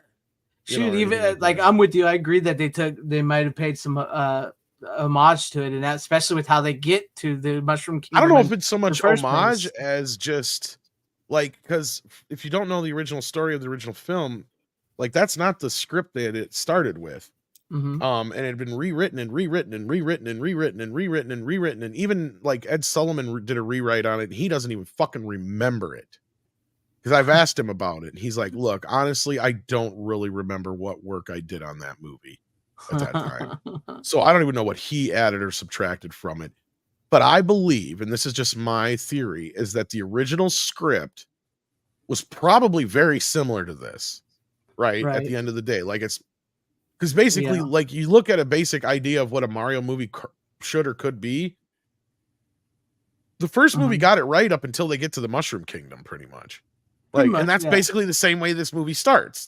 They start so similarly, it's eerie because they have the shit where their fucking car breaks down and they're dealing with the competition and all that. It's okay, so that is so, and even Spike being a main character in the real world, I think was kind of a nod to that as well, because Spike was a bit of a different character in the original movie. Same thing here. And I'm like, okay, I can see that. And then as you go through the main beats of the film, they are almost fucking beat for beat in certain areas, especially the end and the beginning. Yeah, they're almost how they get there and everything. The fucking same. To the point where they even end up fighting big dinosaur version of fucking Bowser in the middle of Queens, just like they did in the original movie. Mm-hmm. So I'm like, okay, I'm not saying it's a bad thing or whatever. I just thought it was kind of ironic, and I think my theory is just because they both came from very similar scripts to begin with. That's why. Yeah. Okay. I can see it, but I was glad that I saw that similarity myself because I think that's cool. But yeah, I could say I dug it, and for those who always ask me what about new movies to see this, it takes me a little while longer to get to new movies than most because I tend to, you know me, I tend to stick with the older movies. But I'm kind I of finally surprised considering you got kids that it took you this long to get to this. yeah, one. it did. It did take me a while, but they finally wanted to see it, and it was on sale, so I was like, okay, let's go for it. And they loved it. They enjoyed it. The boy more than the girl, but they Of loved course. it. I can see that. Yeah. She kind of got a little bored with it, wanted to like, when's it going to end? But then she really liked it when they started fighting and stuff. So Yeah, that was pretty epic. yeah. And I don't know how you guys feel about Chris Pratt as Mario. I really liked him in the part. He wasn't too bad.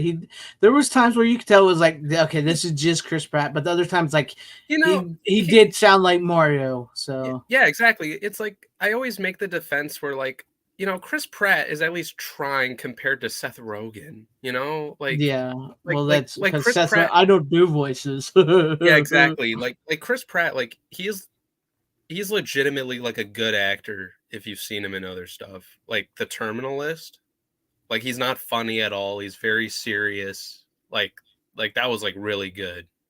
Like he actually showed more range in that. And Charlie Day as Luigi was fantastic. I was gonna say that I think the bigger challenge there was with Charlie Day as Luigi because that was they sounded very similar, and I think he kind of had to match Pratt's Mario voice. So yeah, I think the bigger challenge was for Charlie Day in that case. Because when I saw the movie, I was like, Charlie Day sounds like Charlie Day, but it kind of works. I think for the Luigi character, because I remember when he was cast as Luigi, when they announced it, I was like, oh, that's actually perfect. Yeah. For him anyway. I wasn't sure about Pratt at the time. I thought it worked. I dug the film. I wasn't one of those guys that was like, oh, fuck Chris Pratt's casting and voice for Mario. I was like, I'm gonna wait. I'm gonna hold off on that, and I'm glad I did because he was pretty good. The only casting I hated was obviously Seth Rogen. Yeah. Oh, and Keegan Michael Key as Toad was fantastic too. Yeah, he was pretty good. His voice was like spot on. Yeah. But Jack Black really does steal the show as Bowser. Oh yeah, he was really good. Yeah. Rookie, why are you rewatching The Hulk 2003? Come on, man. Really? That's bad. But yeah, I can say it sucks because that movie has a really good cast. I don't hate it. I just hate the ending. I mean, I like the cast. Was it Sam To me, I Elliott? thought it was good up until fucking Hulk's dad turns into a fucking fart cloud. That like I'm sitting here expecting it to be like old man Hulk versus young Hulk here, and the next thing I know, I'm like, what the fuck is this?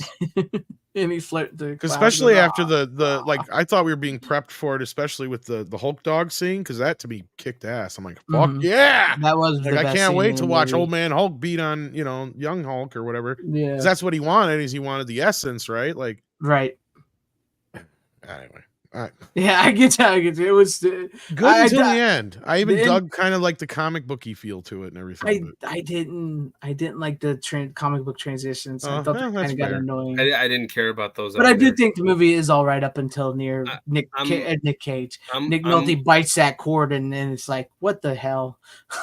No, I'm with most people where the comic book transitions like kind of took me out of the movie. Like it. Like it's done. It's been done in other movies, but it works better. Where that really works at in the movie is when they're chasing the Hawk, and it shows like the Sam Elliott as Ross in the command center, and the Hawk running, and that's where it really works. I didn't mind that. So, but anyways, yeah, Mario Brothers, great movie. If you haven't seen the new one, it's worth it. I don't think you'll be disappointed. So yeah, check it out. But Runner, what do you got for us? What's your next pick? All right, my next movie. We might do you twice since you have one extra. Yeah. I've been holding off on watching a sequel to this movie because the first movie is one of my favorite movies of all time. It's just amazing. And I bought the Debbie sequel. Does Dallas Part 2. No. No. Greg, I will more than likely will never see that movie ever, or at least not in like a long ass time. You know what? You know what? Just if you find a copy, just fucking mail it to me, man. No, but I bought this on 4K, and the 4K looked really good. And I surprisingly really enjoyed this movie for what it was. Jaws 2. Jaws 2 is good. It's really Yeah, good. I know. It was weird. Like after the first one, I was just like, for a while, I was just like, yeah, I don't need to see a sequel to this. This is perfect the way it is. And you and Tom convinced me to watch it, and I was like, I'll get the 4K. And I didn't get the Steelbook because I had the Steelbook for the first one, but I didn't get it for the second just because I like the cover more for the standard slip. But yeah, I did import I got both versions. I got the US plus I got this one. Yeah, included, no, but has this movie surprised all that stuff. this movie surprised the hell out of me. Like it's a good one. Like it was a really solid sequel. Tom's got the great stuff. It is. It's solid. It's the ones after part 2 where they kind of dip in, but they vary from batshit crazy to like, fun, bad. Don't tell me. I know what a shark looks like. And I don't intend to go through that hell again. That was on like every trailer for that movie. Yeah. Yeah. You see, I like all that stuff, and because I remember hearing that like Roy Scheider's like the only one that like comes back. No. Well, I mean, there's a few others, but like, I was just like, I don't know. I was like, I'll watch it, but I'm gonna like hold off on it. And yeah, I'm glad I watched it. It was really good. It is. It's worth it, and it's fun that the whole kids on the like cruising in the water on the things, and I love how the shark gets killed. Yeah, that was great. It's a good one. It's a good one. I mean, you do sort of feel the loss of Quint and stuff, but there's more than enough in it to make up with it. And like Tom said, they like really give you the shark in this one. They really, yeah. And not only that, I mean, it's nice just to kind of get a story about the Brody family, right? Mm-hmm. And kind of see. Oh yeah, for sure. I do like the family element to it. Yeah, and I mean the cruising works. The kids are all well cast. It's kind of almost a prototype for what was to come with like the Friday the 13th, mm-hmm. in a weird way. Like a lot of people, of course, say, "Oh, Halloween and Texas Chainsaw were like the first slasher movies." It's like, yeah, but Jaws 2 kind of set the formula, right? Like if you think about it, it kind of did with this whole. You put a group of likable teenagers together, and they get hacked off systematically, 10 Little Indian style, but. Whether it's a shark or Jason or whatever, I mean, it's kind of the same thing. And I mean, this cast of kids is actually pretty good. I mean, half of them go on, or at least a couple of them went on to do a few other things. But I thought the film was well done. Schwartz, it's probably one of his better films. Of course, he went on to direct things like Supergirl and shit like that. Now he does TV. Yeah. And I mean, of course, you got a lot of the city characters returning. Mm-hmm. Murray Hamilton returns, and you actually kind of like him in this role. This is one of those few movies that has deleted scenes that I think they should be in the fucking movie. Because as for those who know, like I generally like, there's a lot of great director's cuts, and we're going to get into that in just a little bit, kids. All right. Where a lot of times, you know what? The theatrical cut just seems to work better. This is not one of those cases. Because I remember seeing this movie multiple times on television before I ever saw the uncut version runner. So For to Jaws me, when 2? I finally, Oh. So all those deleted scenes that are on that disc, those are in the movie in the TV cut. Oh, wow. So you actually get the extra like back and forth between the alderman guy and Roy Scheider's character. You actually get to see Murray Hamilton being the only one voting down firing Roy Scheider. So that actually helps, you kind of like his character, and that kind of shit. And then also you get the fucking scene of Jaws eating a goddamn helicopter. Like, how the fuck do you cut that out of all fucking things in this movie? Yeah, those 3 scenes deliberately belong in this. Actually, like 4 of them all together, because there's like 2 or 3 scenes that have to do with the alderman dude or whatever the fuck his name is, the guy that Lorraine Gary works for. There's like 2 or 3 scenes that have to do with him, and the rest of the scenes are like, why the fuck did you cut any of this shit out? It belongs in the movie. It wouldn't even have added that much to the movie, really, at the end of the day. But no, I don't know if you guys agree with that or not, but to me, that was the version of the movie I'm used to. Well, I want to watch. I wish they would put out a TV cut of this movie now. I want to watch. That would be nice. I want to watch those deleted scenes now. You watch them; they're worth. They're on the disc there. Yeah, they're good. Oh yeah, yeah. Especially the scene where Jaws eats fucking helicopter. Yeah, I don't. I try to like. You don't literally eat the but what you see is in the movie, if you remember, it just the helicopter goes down and it's done. No, in the other version, you actually see the guy trying to get out of the fucking cockpit of the helicopter, and Jaws is like fucking ramming the fucking glass of the helicopter and shit. It's awesome. It is good. It's worth it. I don't always make the time to watch special features and stuff. I'll get to it when I can, though. Actually, this is one of the better, like this. I remember with almost all the special all of them are carried over from the original DVD, because this movie luckily came out back when they still did really good special features for movies, period, no matter what it was. Yeah. So this has a nice 40-some minute documentary on it, great documentary, right in line with the one that's on the first Jaws disc. You got like a little interview with the director about a few things. You got an interview with Keith, what's his name, who's Gordon. one of the few, Keith Gordon, who went on to do like Christine and a bunch of other things. So, and then you got Schwartz even talking about the title joke, because it in French, the way the title was, it would be like because of how you say, like, it's like Teeth of the Sea or whatever, part 2. It's like part 2, and the way it all went out, it sounded like shit. So, yeah. Yeah, no, the special so features. They changed the title around in that. Yeah, just like there's little things like that, but like no, of course there's the deleted scenes, which are only like 10 minutes long, because they were just added to the TV version to pad it out. Mm-hmm. I was gonna say, all these bonus features that are listed in this disc right here, like, that's like really solid. No, and I like the way that Universal, because here's the thing, that documentary that's on the original Jaws disc was actually from the 10th or 15th anniversary VHS release and Laserdisc release.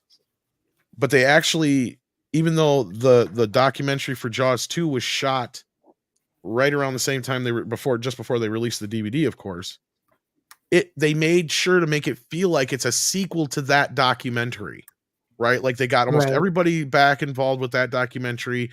They kind of pick up with their memories and continuing on, because they even talk about how, like, of course, after the success of Jaws, we knew we were going to have to do a sequel. It was inevitable, right? And they talk about all that, and then they even get into a bit about Jaws 3 People Nothing. Speaking of John Hughes, which famously never got made, right? Yeah. If anybody knows how I can get my hands on that script, I'd love to see that. I bet you Script Doctor has it. I was gonna say, you probably check with Script Doctor, because he probably could. Do you even know about Jaws 3 People Nothing? I think you talked a little bit to me about before, but I don't know like the whole story. Familiar. Okay, for the third film, Zanuck and Brown, they were like, okay, we've done this. We can't do this again. We've hit lightning twice. Yeah. No way we're going to be able to do it a third time. The only thing we can do now is make fun of it. Right? So this was right after, Airplane came out the same year as the second film. So the idea of a parody film was not out of the realm of possibility. So they actually brought in John Hughes and at that time he was more famous for National Lampoon. So National Lampoon's was going to produce it. So Jaws 3 almost became a National Lampoon movie. It was going to be called National Lampoon's Jaws 3 People Nothing. Damn it, I want that now. Yeah, that would be fun. I would like to see that now. That would have been awesome. And I think they were going to try and get everybody back, and even the dead people. So it's another thing. Like, I don't know. I'd have to read the script to understand what the story was, but it was supposed to be a flat out comedy. The Universal flat out fucking rejected it. They're like, you cannot shit the bed with this. So they instead shit the bed themselves and decided to make Jaws 3D, which I argue is the last good Jaws movie. I mean, I don't hate it. I actually like that they changed the setting. I like that it's kind of the Jurassic Park movie we've never gotten, and I've always wanted. Oh yeah.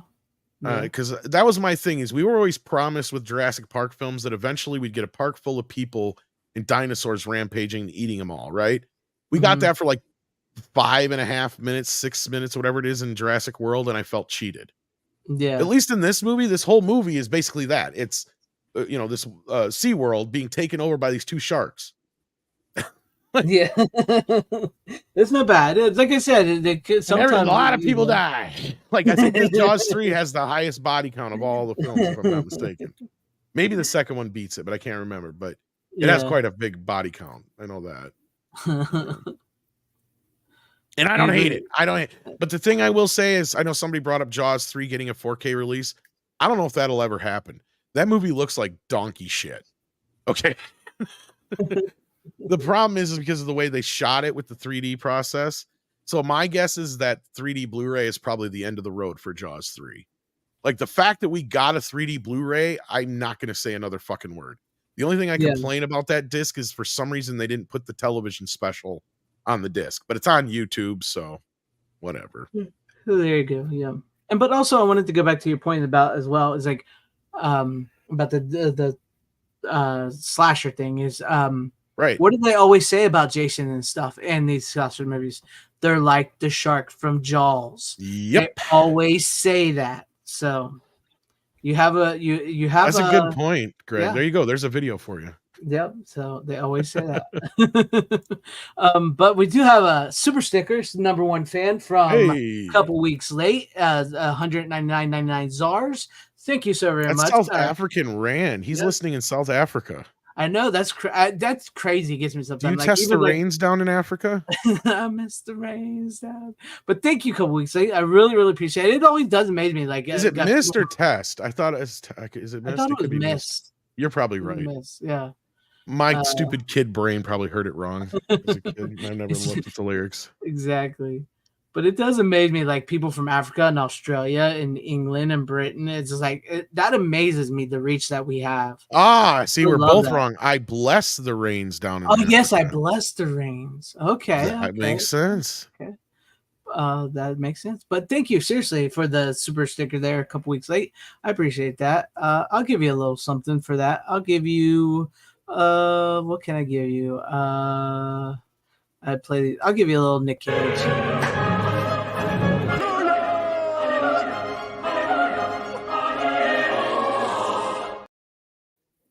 Yeah, I agree. Like Jaws 2 has some of the best shark moments and probably one of the best, which is funny because they didn't really do anything new. They used, as far as I know, the same armatures. They just remolded a new shark. They used the same old molds and everything. Yeah. And the only difference, they added a scar to it because Janot called this one Scarface because he wanted something to differentiate it from the first shark. And so otherwise, but like what Janot was able to accomplish, especially with the drag-along shark, he called it, and the one that, I mean, you can see the mechanic in the mouth, but it's still an amazing fucking shot how they got it done. Let me see if I can find that shot quick because we shouldn't get in trouble just to show them one shot. Okay. Let's see. But I was just thinking about that when you were talking about that earlier. Is like definitely they always say Jason, Freddy, all them are the shark from Jaws. So yes, I would definitely think you have a point there, and that could be a good point to be made, a video to be made. And welcome, Physical for Posterity. I don't think I've seen you here before, so I love your little avatar there. Dig it. Thank you for being here. But Runner, what did you think? Very much on theme. Yes. So you finally saw it and you enjoyed it, but don't tell me you don't have a little inkling to want to at least watch 3 and 4. At some point. Well, after Tom was like talking about 3 a little bit, it's like you sort of like sold me there, but I don't know.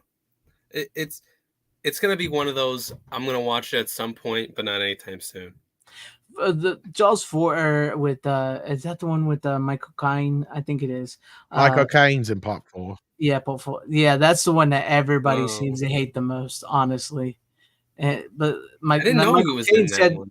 Yeah, he said it bought his house, so it don't matter. It bought his mother house. They said, have you seen the film? Or I heard you haven't seen the film or whatever. They asked him in an interview. He's like, no, I haven't seen it, but I've seen the house they bought my mother, and it's quite beautiful. Yeah. It's because at that time Michael Caine was just taking jobs. He was Just just for taking that, jobs. yeah. Yeah, and until Christopher Nolan stole him. Yeah. Yeah, this is a great fucking shot here if you want to share it. No, okay. Yeah, get it up here. This is one of the best. Shark comes like that looks so good. Yeah.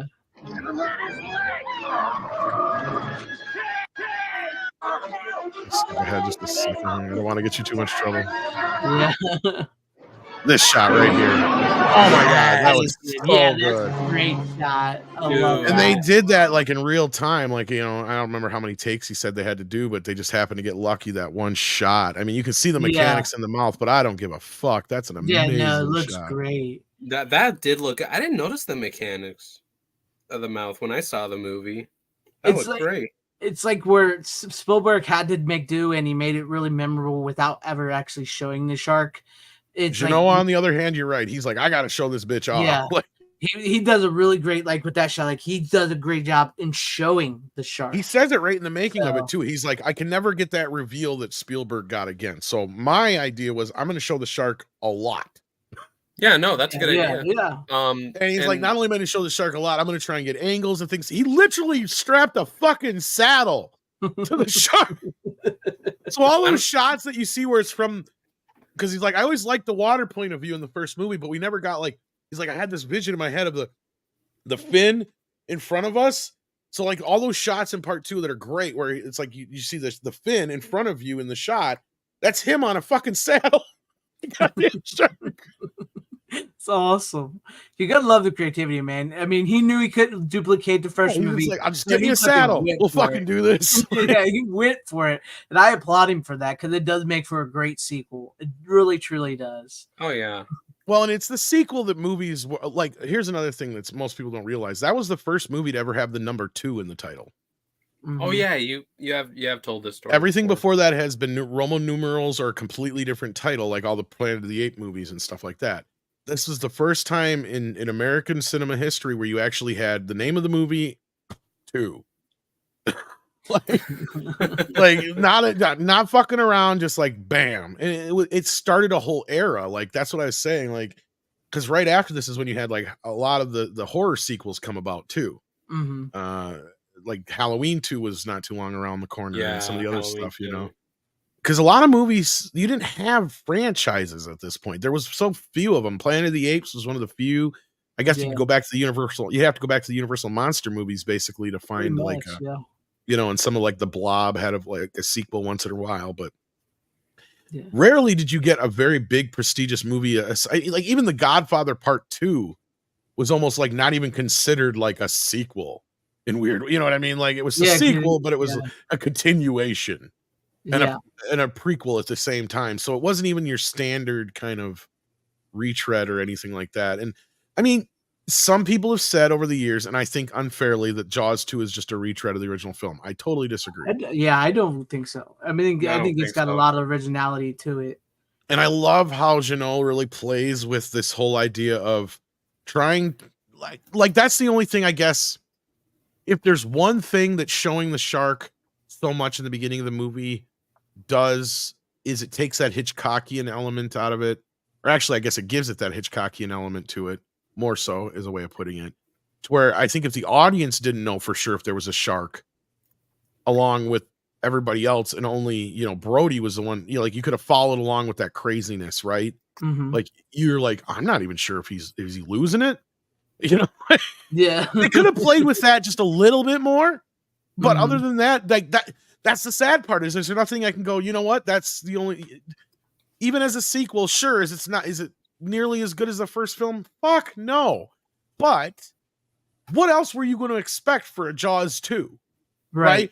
What are they supposed to do? Like it almost feels like that scene where like it was almost like Janot was kind of saying, I could have done this, but I didn't.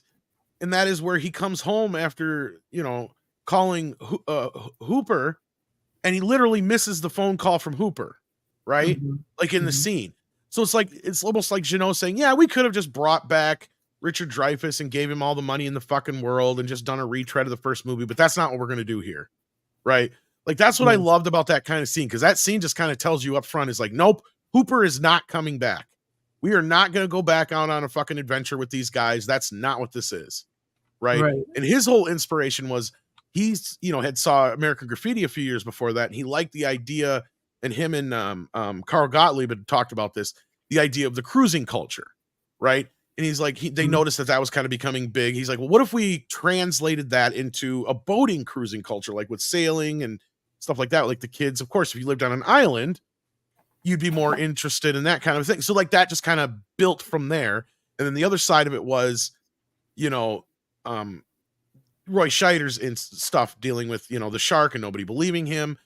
And then when they went back in for rewrites, like Jeannot's big thing was he flipped around the schedule, and they did some things because he knew the movie needed to be rewrote. And he brought, because there was another director that was on before Jeannot was brought on. That shot for I think a couple of days, and they fired him. I can't remember who it was. But like they hadn't even brought back like the deputy or anything like that.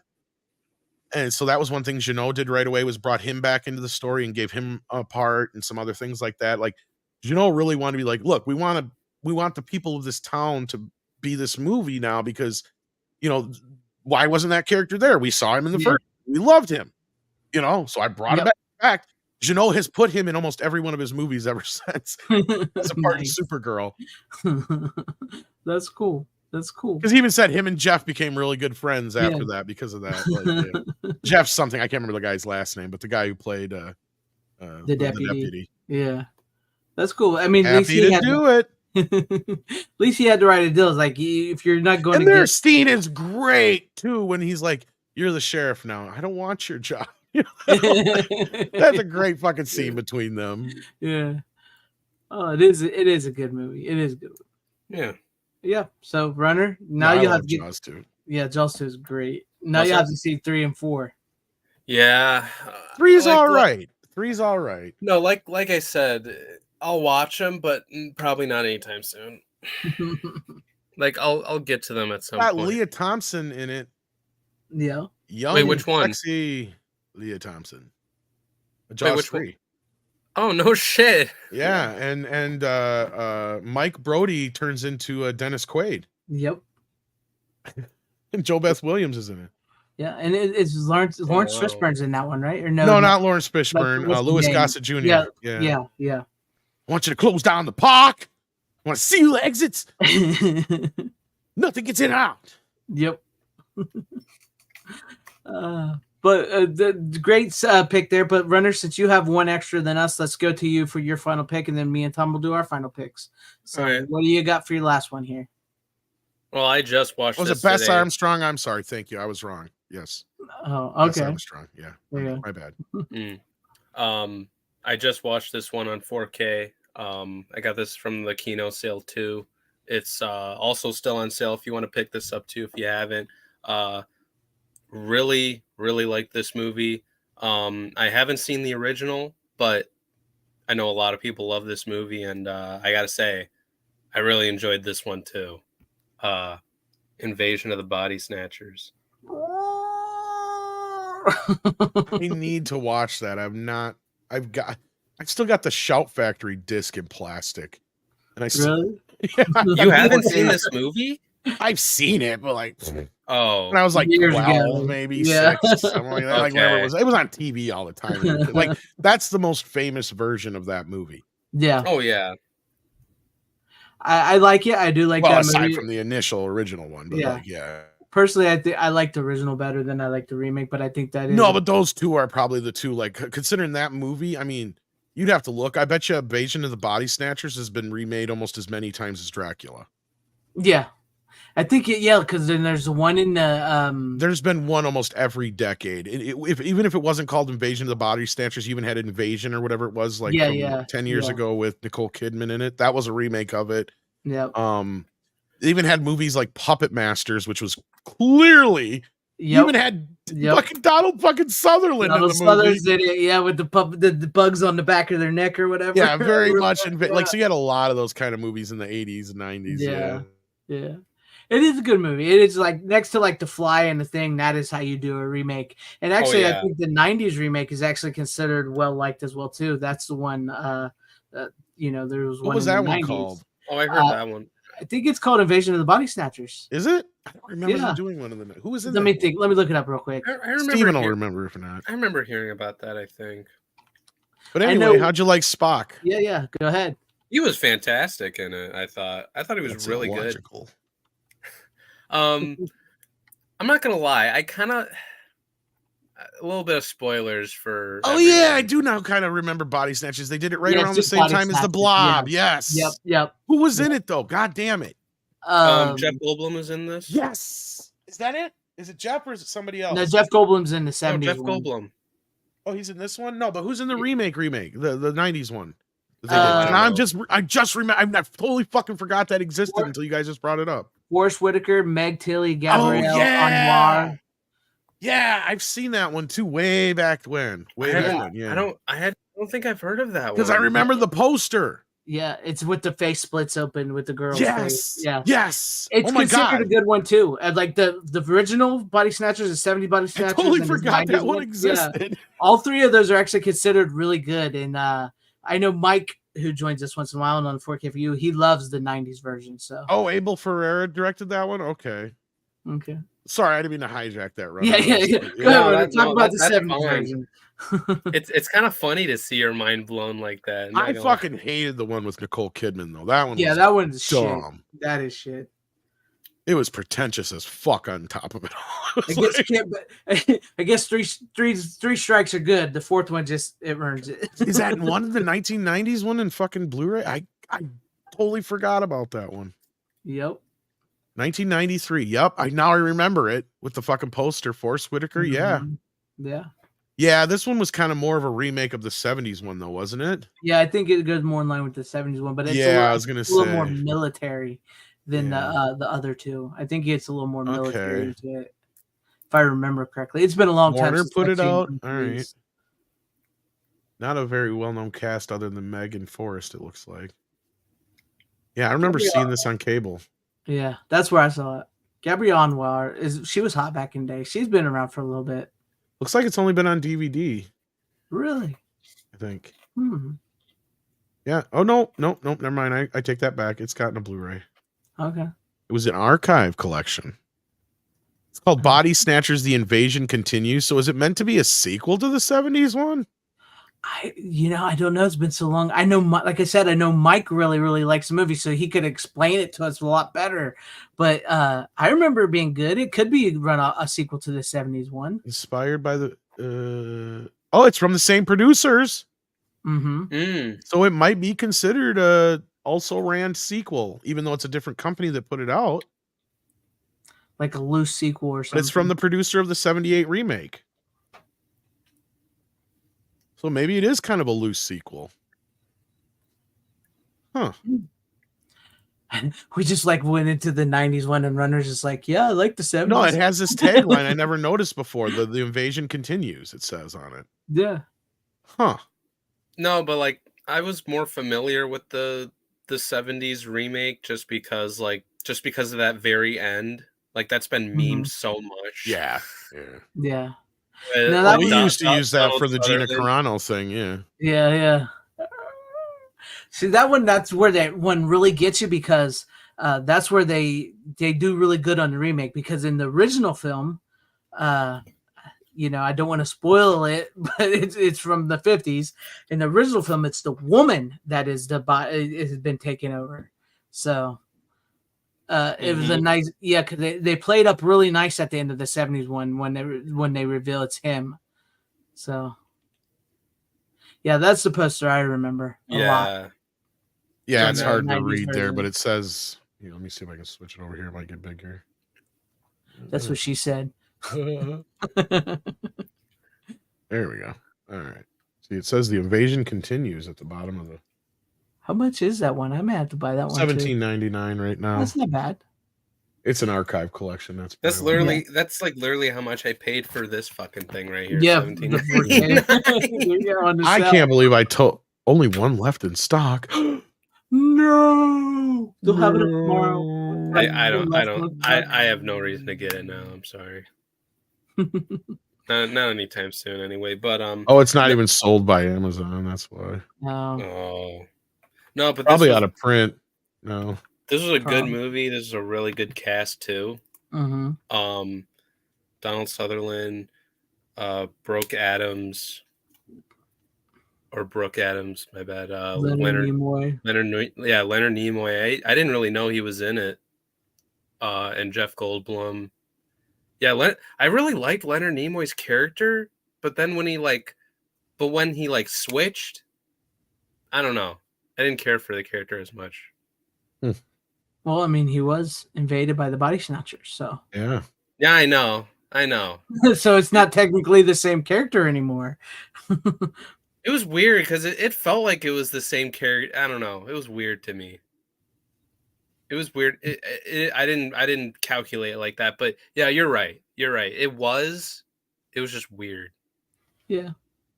But overall, I do really like the movie. It is a good movie. It's good. That once again, that is in the pantheon of remakes. That The Fly, The Thing are how you do remakes. Those are probably the three best examples of remakes. And like there are parts of the movie where like I'll admit Jeff Goldblum is like kind of annoying at times, but I think it's one of his earlier movies, if I remember correctly. I was gonna say I think it does work for that type of character. But yeah, no, he was like really young in this. Yeah. So it probably was one of his earlier films. Do you know the guy that's screaming that they're coming? Like the old homeless man screaming? Did you see him? Or that they're, what's he say? That they're coming? I don't. That's coming. Well, that's the original guy. The original Invasion of the Body Snatchers guy is in the movie. Oh, the guy who tries to talk to them in the car, like outside the car. He's like in and then like a swarm of people start chasing him. Yeah, he's like an older man, like homeless man in the movie in the 70s. Yeah. He's the original guy. Oh, really? Yeah. That's cool. Yeah. You're next. Yeah, you're next, guy. Kevin McCarthy. Yep. You're next. He's in all Joe Dante's movies. Mm-hmm. Except for Gremlins, but he's in the movie through Body Snatchers because it's on the screen. Mm-hmm. And Gremlins itself is a pod person movie. Yes. And a monster movie mixed together. Oh yeah, Tim Hayes makes a good point. The 78 one has nudity and it's PG. Yep, good old PG. Oh yeah, PG as long as it wasn't in a sexual situation, you can get away with it back then. Yeah, it's PG rated boobs. Yep. I mean, all you really got to do to watch that is watch that movie with Mel Gibson and what's his name, where they go to the island and all the chicks are just topless everywhere. Mutiny on the Bounty. There's quite a few movies I remember back then. Yeah, there's tons though. Yeah, Clash of the Titans and quite a few others. Yeah. Mm-hmm. Mm-hmm. Well, back then people weren't as. That's the weird thing. We've gotten to be more prudes now than anything. Which is weird. But yeah, it is a really good movie. I'm glad you liked it, Runner. Your tastes are growing, so I dig that. Thank you. Got some good movies there tonight that you showed tonight. I told you I was gonna save the best for last, but no. And I had told Greg like one of these picks I have is a remake, and then Greg was like automatically, he's like, "Oh, it sucks." And I'm like, I held off on that. It's one of the more beloved remakes. It is good. It is good. You got a good. Bill Hunt just posted some news. Oh, that's breaking news. What's some of the breaking news here on the Physical Media Show? Live. Looks like Footloose, An Officer and a Gentleman have been upgraded to 4K on Apple iTunes, probably just in time for the 40th anniversary next year. We can expect some 4K Blu-rays, I bet. It's funny. I was just thinking about Footloose the other day. I'm like, God, I can't believe Footloose hasn't been done in 4K yet. Yeah, I'll take a 4K Footloose. Because that was like one of Paramount's other big ones back in the day. Definitely. Hopefully they don't ruin it. Hopefully they get better. Like if Ferris Bueller's any indication, because once again, that's a kid. You know, like you said, the younger. Ferris was awful. Also overseen. If I could talk.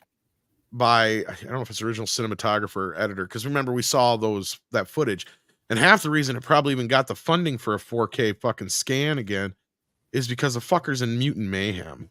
Yeah. Because I noticed that, like, that's another thing where a lot of these movies, when they get scans, it's always when they pop up in something else. Probably because when they get the money paid for using the rights to the footage, they take that money and they just amortize it into a 4K version because they probably have to have a 4K version to send them. So that's why all the Karate Kid movies each got 4K remasters along with each season of Cobra Kai until we had all 3. And then, I'm maybe this next year we'll get next Karate Kid in 4K. I wouldn't get my hopes up, but you never that seems to be like a norm. Like whenever they end up needing old footage for something, and then they end up rescanning it, it's like, oh, all of a sudden we get a 4K release of it. Hey, I'm cool with that if that happens. Yeah. Yeah. Yeah, because believe it or not, fucking Ferris Bueller, there's a scene of it in fucking Mutant Mayhem. Oh, that just makes me sad. Because they go see it in an outdoor screening thing. That just really it makes them think about wanting to go to high school. A movie about a guy cutting high school. Weird. That makes no sense. No, it doesn't. Scott, you're probably right. That seems like an accurate representation there. Yes, it was. Yes. My last pick? Yeah. Or are we done on Invasion? Yeah, I was going to say, any final words, Ronald, before we go to Tom? No, I got nothing else to say. It's a really good movie. I Good enjoyed it a lot more enjoyed than I thought. Nice. You're not totally uncultured. Not uncultured. And you got us thinking about the 90s version again, so. Yeah, I can't believe I forgot about that. Yeah, you're welcome. Thank you. Tom, what is your final pick of the night? Well, I know this is going to blow some minds, but I've never seen the movie I'm about to talk about. Ooh. And I know it has a very famous director's cut. Mm-hmm. And I'm going to blow some more minds by saying I actually like the theatrical cut better. Oh, because you're going to get in some trouble with that. I think you know what I'm going to. Yeah. I know. Have I seen this movie? Probably not, Runner. Probably not. I don't know. Damn it. But I know this is going to blow some minds because of who made it. Mm-hmm. And the connections to the channel. And it's about damn time. I wouldn't be surprised if Andre and I talk about this soon because there is a third cut of this film. And that's what I told him. I'm like, I'm going to have to see the Cabal cut because as far as I'm concerned, the version of that's on here sucks donkey balls in comparison. This movie. I hate the ending. The ending is so stupid in the director's cut. Right. I'm sorry. I mean, the rest of the stuff, fine. Put it back in. I don't care. Because I love the movie. I was extremely surprised by the movie. In fact, I can't believe we haven't got a new TV series based on this. This feels like something we should have had 10 years ago in a fucking TV series. Like the Twilight crowd would have ate this shit up. Mm-hmm. But the TV series has been in some works. There was some movement not too long ago, about a year ago. They said Clive Barker said something. And I'm sorry. I don't think it ever came to fruition. Like the ending of the fucking director's cut. And I like that the mask is a bigger part of the other version. He's a cool character. And the ending makes so much more sense in the other version.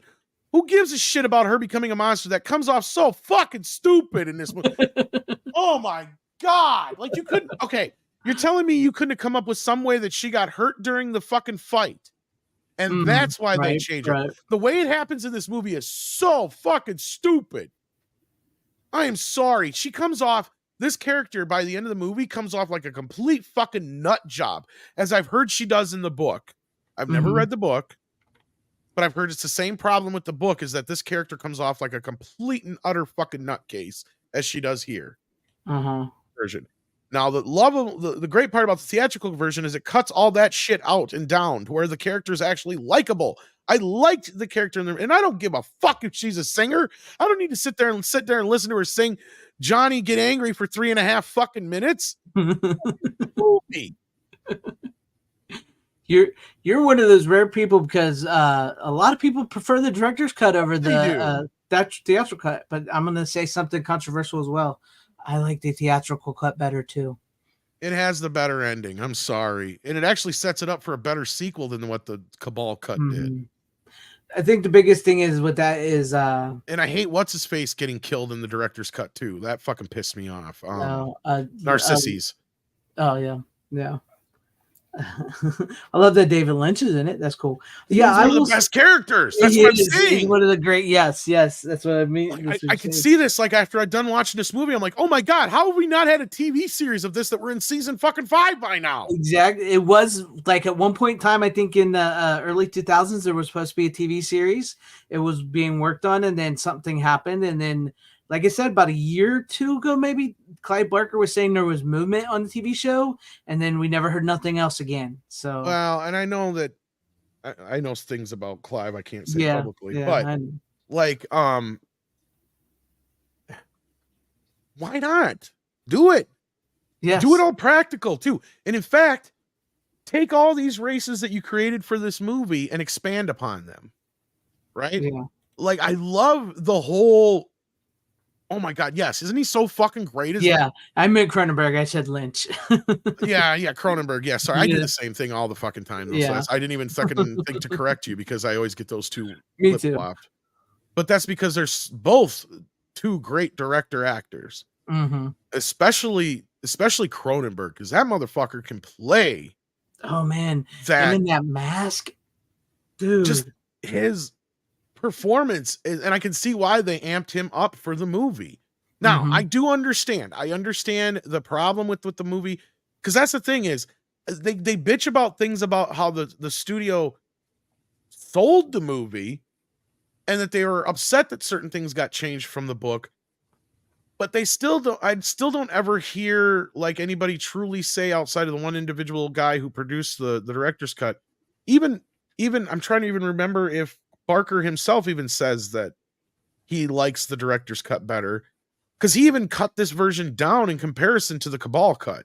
Because the Cabal cut is the version that was out there from a VHS and it had everything in it, like every last bit and piece. So now this version is, from my understanding, his preferred cut down version of that, where it actually replaces some stuff. And honestly, like after the first 2/3 of the movie, I feel like it falls apart. Also, the beginning is slow because of that fucking adding the shit. Who cares that she's a fucking singer? Like, who fucking cares? It is pointless to the movie. It adds nothing to the movie. I think that I do prefer the theatrical cut. Through the years, I've often thought of myself. But yeah, I do think the theatrical cut is better. And I know a lot of people, like I said, I know a lot of people really, really love the director's cut and the Cabal cut. And I can't quite remember how that all came about. Who preferred? Let's just say somebody in the chat sent me the Cabal cut. Yeah. So I probably will watch it, considering it's like an hour and 20 minutes longer than the other version. So I guess there could be a lot more to it than that. It's not playing though. That's the weird thing. Let me see if I can download it. It's interesting though, because this is one that Clive Barker, if I remember correctly, he said that he wanted this to be his Star Wars. This was supposed to be Clive Barker's Star Wars. He wanted to take the monster fantasy world and make it like, into. I believe he was setting this up to be a franchise. And it just kind of underperformed at the box office. So, what year was this? This will probably 90. This will probably be talked about in the Search of Darkness 90s. Maybe we'll get some information on that we didn't know. So, but yeah, how's the scan look on it? Looks pretty good considering they don't. The weird part is that it says that the scan is from the best surviving film elements. From what I heard, they have the negative. Yeah, this is done from the negative. You can tell most, like, not all of it, but most of it's from the negative. So yeah. Okay, Nightbreed. I guess we never did really explain what. We did. I mean, you know what Nightbreed is. The runner and some of the other people don't. Okay, what Nightbreed is, and that's the thing is, I get where they were coming from with the studio trying to sell this as the next Hellraiser, and it wasn't. Yeah, it was more. It's a lot like Twilight before Twilight. Yes. Only cool. Basically, the whole idea is that monsters exist, and they live in this place called Midian, and they're not all bad, right? Like the whole idea is that normally we consider monsters bad. The whole movie actually, and this guy keeps having like these visions and dreams, I should say, actually about Midian. And what's funny is I still have my old Shout version of this, and I never even opened it. So I've had this for years, but I just never watched it. I don't know why. And I've heard like it's good. I just never got around to it. But like, okay, so like the point is he's in his therapist is actually fucking with him more than anything when we find out, because that's Cronenberg's character. Mm-hmm. And Cronenberg also plays the Mask, who is the killer. And he basically sets the main character up as a murderer, even though he's not the one committing the crimes. It's all this convoluted thing to find Midian, because he wants to destroy the monsters. And it's this really great kind of analogy. And this is kind of how you can do a woke movie without doing it in a way that you realize it's woke. Because for those who don't know what this movie is clearly about, I don't know, does anybody know what this movie is clearly about? I'm going to test you guys. Do you know? I mean, obviously Runner doesn't, but Greg, do you know what this movie is actually an analogy for? I would figure it has an analogy to do with, the fact that Clive Barker is a gay homosexual man. So I'm figuring it's more about acceptance and stuff like that. The way they were looking. You're on the right track. Think about when this movie was written, or the book was written. Thinking about maybe a certain epidemic that happened in the 80s. Bingo. With, bingo. The Fly was about, but the Fly wasn't about it. Bingo. Yes. You figured it out. Clearly, what this movie is all about is about the AIDS epidemic and about how people who had it were treated like fucking monsters. Pretty much. And this is how you can do a story like that without it being so fucking obvious. But you stop and you notice that the monsters are all kind of paired off too. And notice that most of them have male counterparts, but you don't really think about it in the movie itself until you stop and go back and look at the context of the film and what it is. Because the only ones that have a male-female counterpart are Boone, who's the main character. And the devil-looking dude. I can't think of his name. Oh, yeah. I can't think of his name. He's with the Spike chick, but their shit got cut out of the regular version, which, again, there's stuff that I could see being added back into this to help build more on the characters, and that's what I've heard the Cabal cut does. This director's cut doesn't help with that. Possibly, actually, the way you think about it.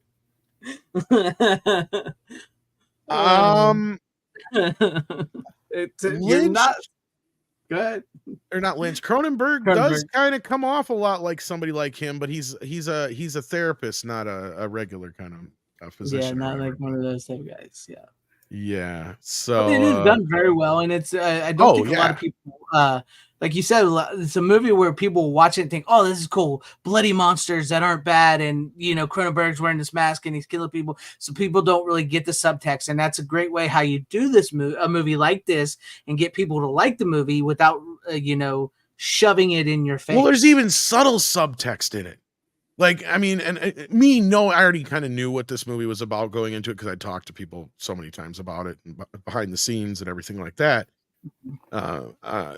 But like there's bits and pieces that I didn't even really catch until I watched the movie. I mean, I'm looking for it, so I really noticed it. But like you have that great scene when Ankyo, or however you say his name is burning up in the sun, and he reaches for the foot of the detective who happens to be black, even though he showed him a little sympathy just before that. What does he do? He pulls his foot away. That was the symbolism of the black people like turning away from the gay community too, even though they had similar social fights at that time. So there's a lot of subtext in this movie. This is how you do it, right? Like this is what we've been trying to tell people. Like you can do these kind of things. You just got to be subtle about it, and you got to be fucking smart about it, and you can do it in ways that that some audience members is just going to go right over their fucking head, but certain other people, especially with hindsight, looking back upon it 30 years in the past, oh, it's obvious as fuck. Yep. But you look at it back then, it would go over everybody's fucking head. That's how this shit is supposed to work. We're not supposed to be able to tell until 10, 15 years down the road. That's what they were trying to say. Yeah, that's why Barker and Carpenter and a lot of those guys in the 80s and 90s were so good, because they knew how to tell a story. They knew that they had to appeal to the masses, but they also knew how to do the subtext and hide it in the movie without people, like we're getting today, where it's just all about like, this is what it is. Which is funny because I didn't even think about the Fauci thing until Martin Yeah, just said it, so but he's just- probably right. He You probably is. are 100% probably right. That's probably who that character was a They stand-in really for. did hate him back in the 80s. They did, yes. People And forget that. I'm looking at him the now gay in the movie. community I'm like, did. oh, it's totally him. The gay community hated him in the 80s. Big Well, this time. guy said you could get it just from breathing the same fucking air and shit. Like, I'm not to get too deep in the weeds here, but this is shit that happened 40 fucking years ago. But I mean, still, like, Yeah. I mean, come on. I mean, that's like what the whole movie with that Matthew McConaughey movie is all about, right? Because of that. Yeah, but that was straight up about that. But like, Yeah, that was true. But then, yeah, that's besides the but point. this is what I was saying is like, this is how you subtly can take something like sci-fi, horror, or fantasy. That's the other thing is the studio obviously tried to sell this movie as a horror film when it's clearly a fantasy movie. Mm-hmm. And the love story aspect to it, you could have, if you do that now with, you get the right cast, you get the, you know, the cool creature effects going. Shit, even bring in like Jim Henson or something like that. You could do some other cool things, do some CGI enhancements, but really you could do a really cool series on the cheap, I think. And basically your whole first season is the first book, right? Yeah. You don't even have to go, and then you set yourself up for your second and third season, which is the, you know, finding a new home and continuing to fight the humans and all that kind of shit.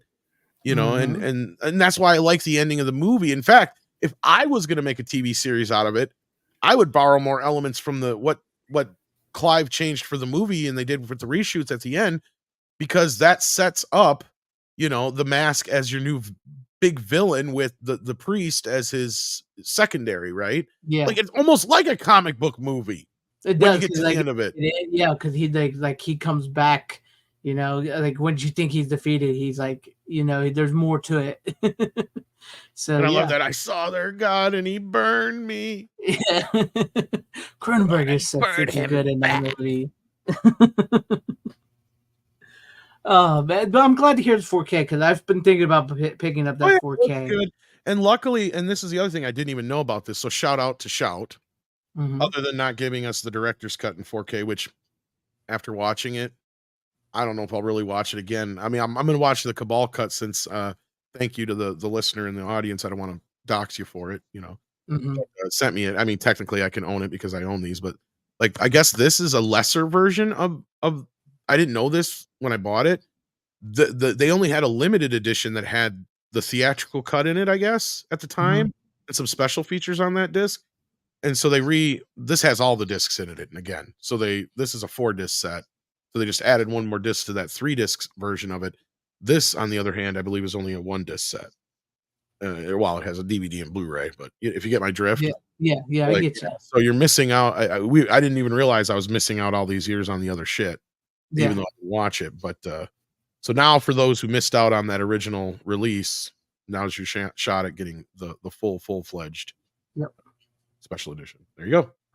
And I mean, Barker was a genius. I will say that Barker was a genius. Well, he's still with us. I don't know how for much longer, Yeah, but yes, he's still with us. he's getting up there in age. Yeah. But yeah, I mean, that's a good movie. I'm gonna have to definitely pick up the 4K now. Definitely, just so many damn movies, just like Nightbreed and The Blob and The Night of the Demon and Psycho, and I ended up missing out on Hellraiser, and I went in to get it, and by the time I went in to get it, I missed out on that 4K. Hopefully, they get it back before then. Yeah. But anyway, anyways, I'll go on to my final pick here. I guarantee Runner's probably never seen my final pick either. And my my final pick is not as good as Nightbreed. Of course not. Of course I haven't seen it. My final pick is not as good as Nightbreed. It's just a 90s flick that I just felt like watching again. So I'll show you. It's Necessary Roughness. It's a college football movie. love that movie. I haven't. I've not watched it in years, but me neither. I was just sitting home, and my nephew my other nephew I went off always to thought college. as a counterpart to Major League, but go ahead. I'm sorry. Yes, that's what I was actually going to say. But the reason I wanted to watch it is my nephew, not the one that lives with me, but my other nephew just started college and he's playing football. He got a football scholarship, and it really made me want to watch this because he's going off to play college football, and that's what this is about. And yes, I was just literally about to say this is very much the Major League of Football movies. It's done pretty darn well. It's pretty funny. It's got an amazing cast. Scott Bakula plays the 34-year-old quarterback. It's got Kathy Ireland, who is hot as ever. Jason Bateman's in it. Hector Elizondo, Robert Loggia, Sinbad. It's just a really fun movie. It's basically this college in Texas gets hit with a bunch of these college penalties because they were doing what's that called? Just slipped my mind and went to it. Like where they were paying the players. Basically like a blue chip scandal. Yeah, like the blue chips. Yeah, they were paying the players. They were allowing them to do things. They've given them cards and stuff. So they're struck with all these penalties, and they have to build a new team from actual college students. They have to be on the in the school, and that's the only way they can't recruit. And they're being watched by the dean, who's played brilliantly by I can't think of his name. Larry something. He's great. He's basically like the woman from Major League who just wants to see everything fail. He hates football. He does it. He's going out of his way to try to stop them. And then like Scott Bakula is like this farmer in Texas. Larry Miller. Thank you, Brian Barth. That's his name, Larry Miller. Scott Bakula is a 34-year-old guy who runs a farm. He had a chance to go to college, but his dad died, so he took off. He never went to college. He kept on the farm, and then Robert Loggia recruits him. So he comes to the school and he plays the quarterback.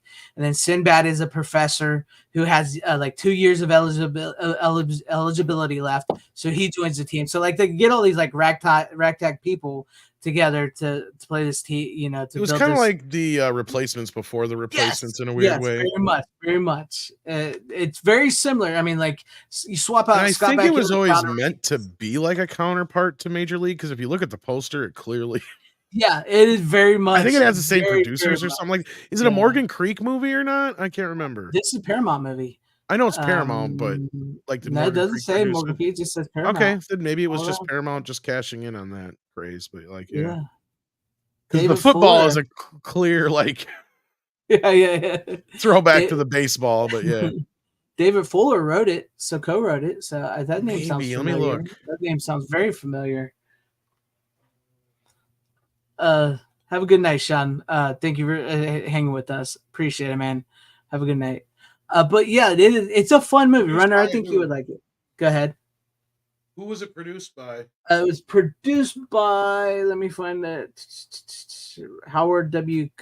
Koch Jr., okay. Mason Newfield, and Robert Remy. Yeah, not the same. Yeah. All right. David Ward produced this. Written and directed by. Yeah. Produced by Chris Chester and Irby Smith. So no, just happens to be. It's very similar. You can tell they are ripping off Major League in this movie, just football ways. Even like with Scott Bakula when he starts hanging out with the teacher because he falls in love with the teacher. And she tells him that she actually knew him from high school. It's very much similar to Tom Berenger and Rene Russo's.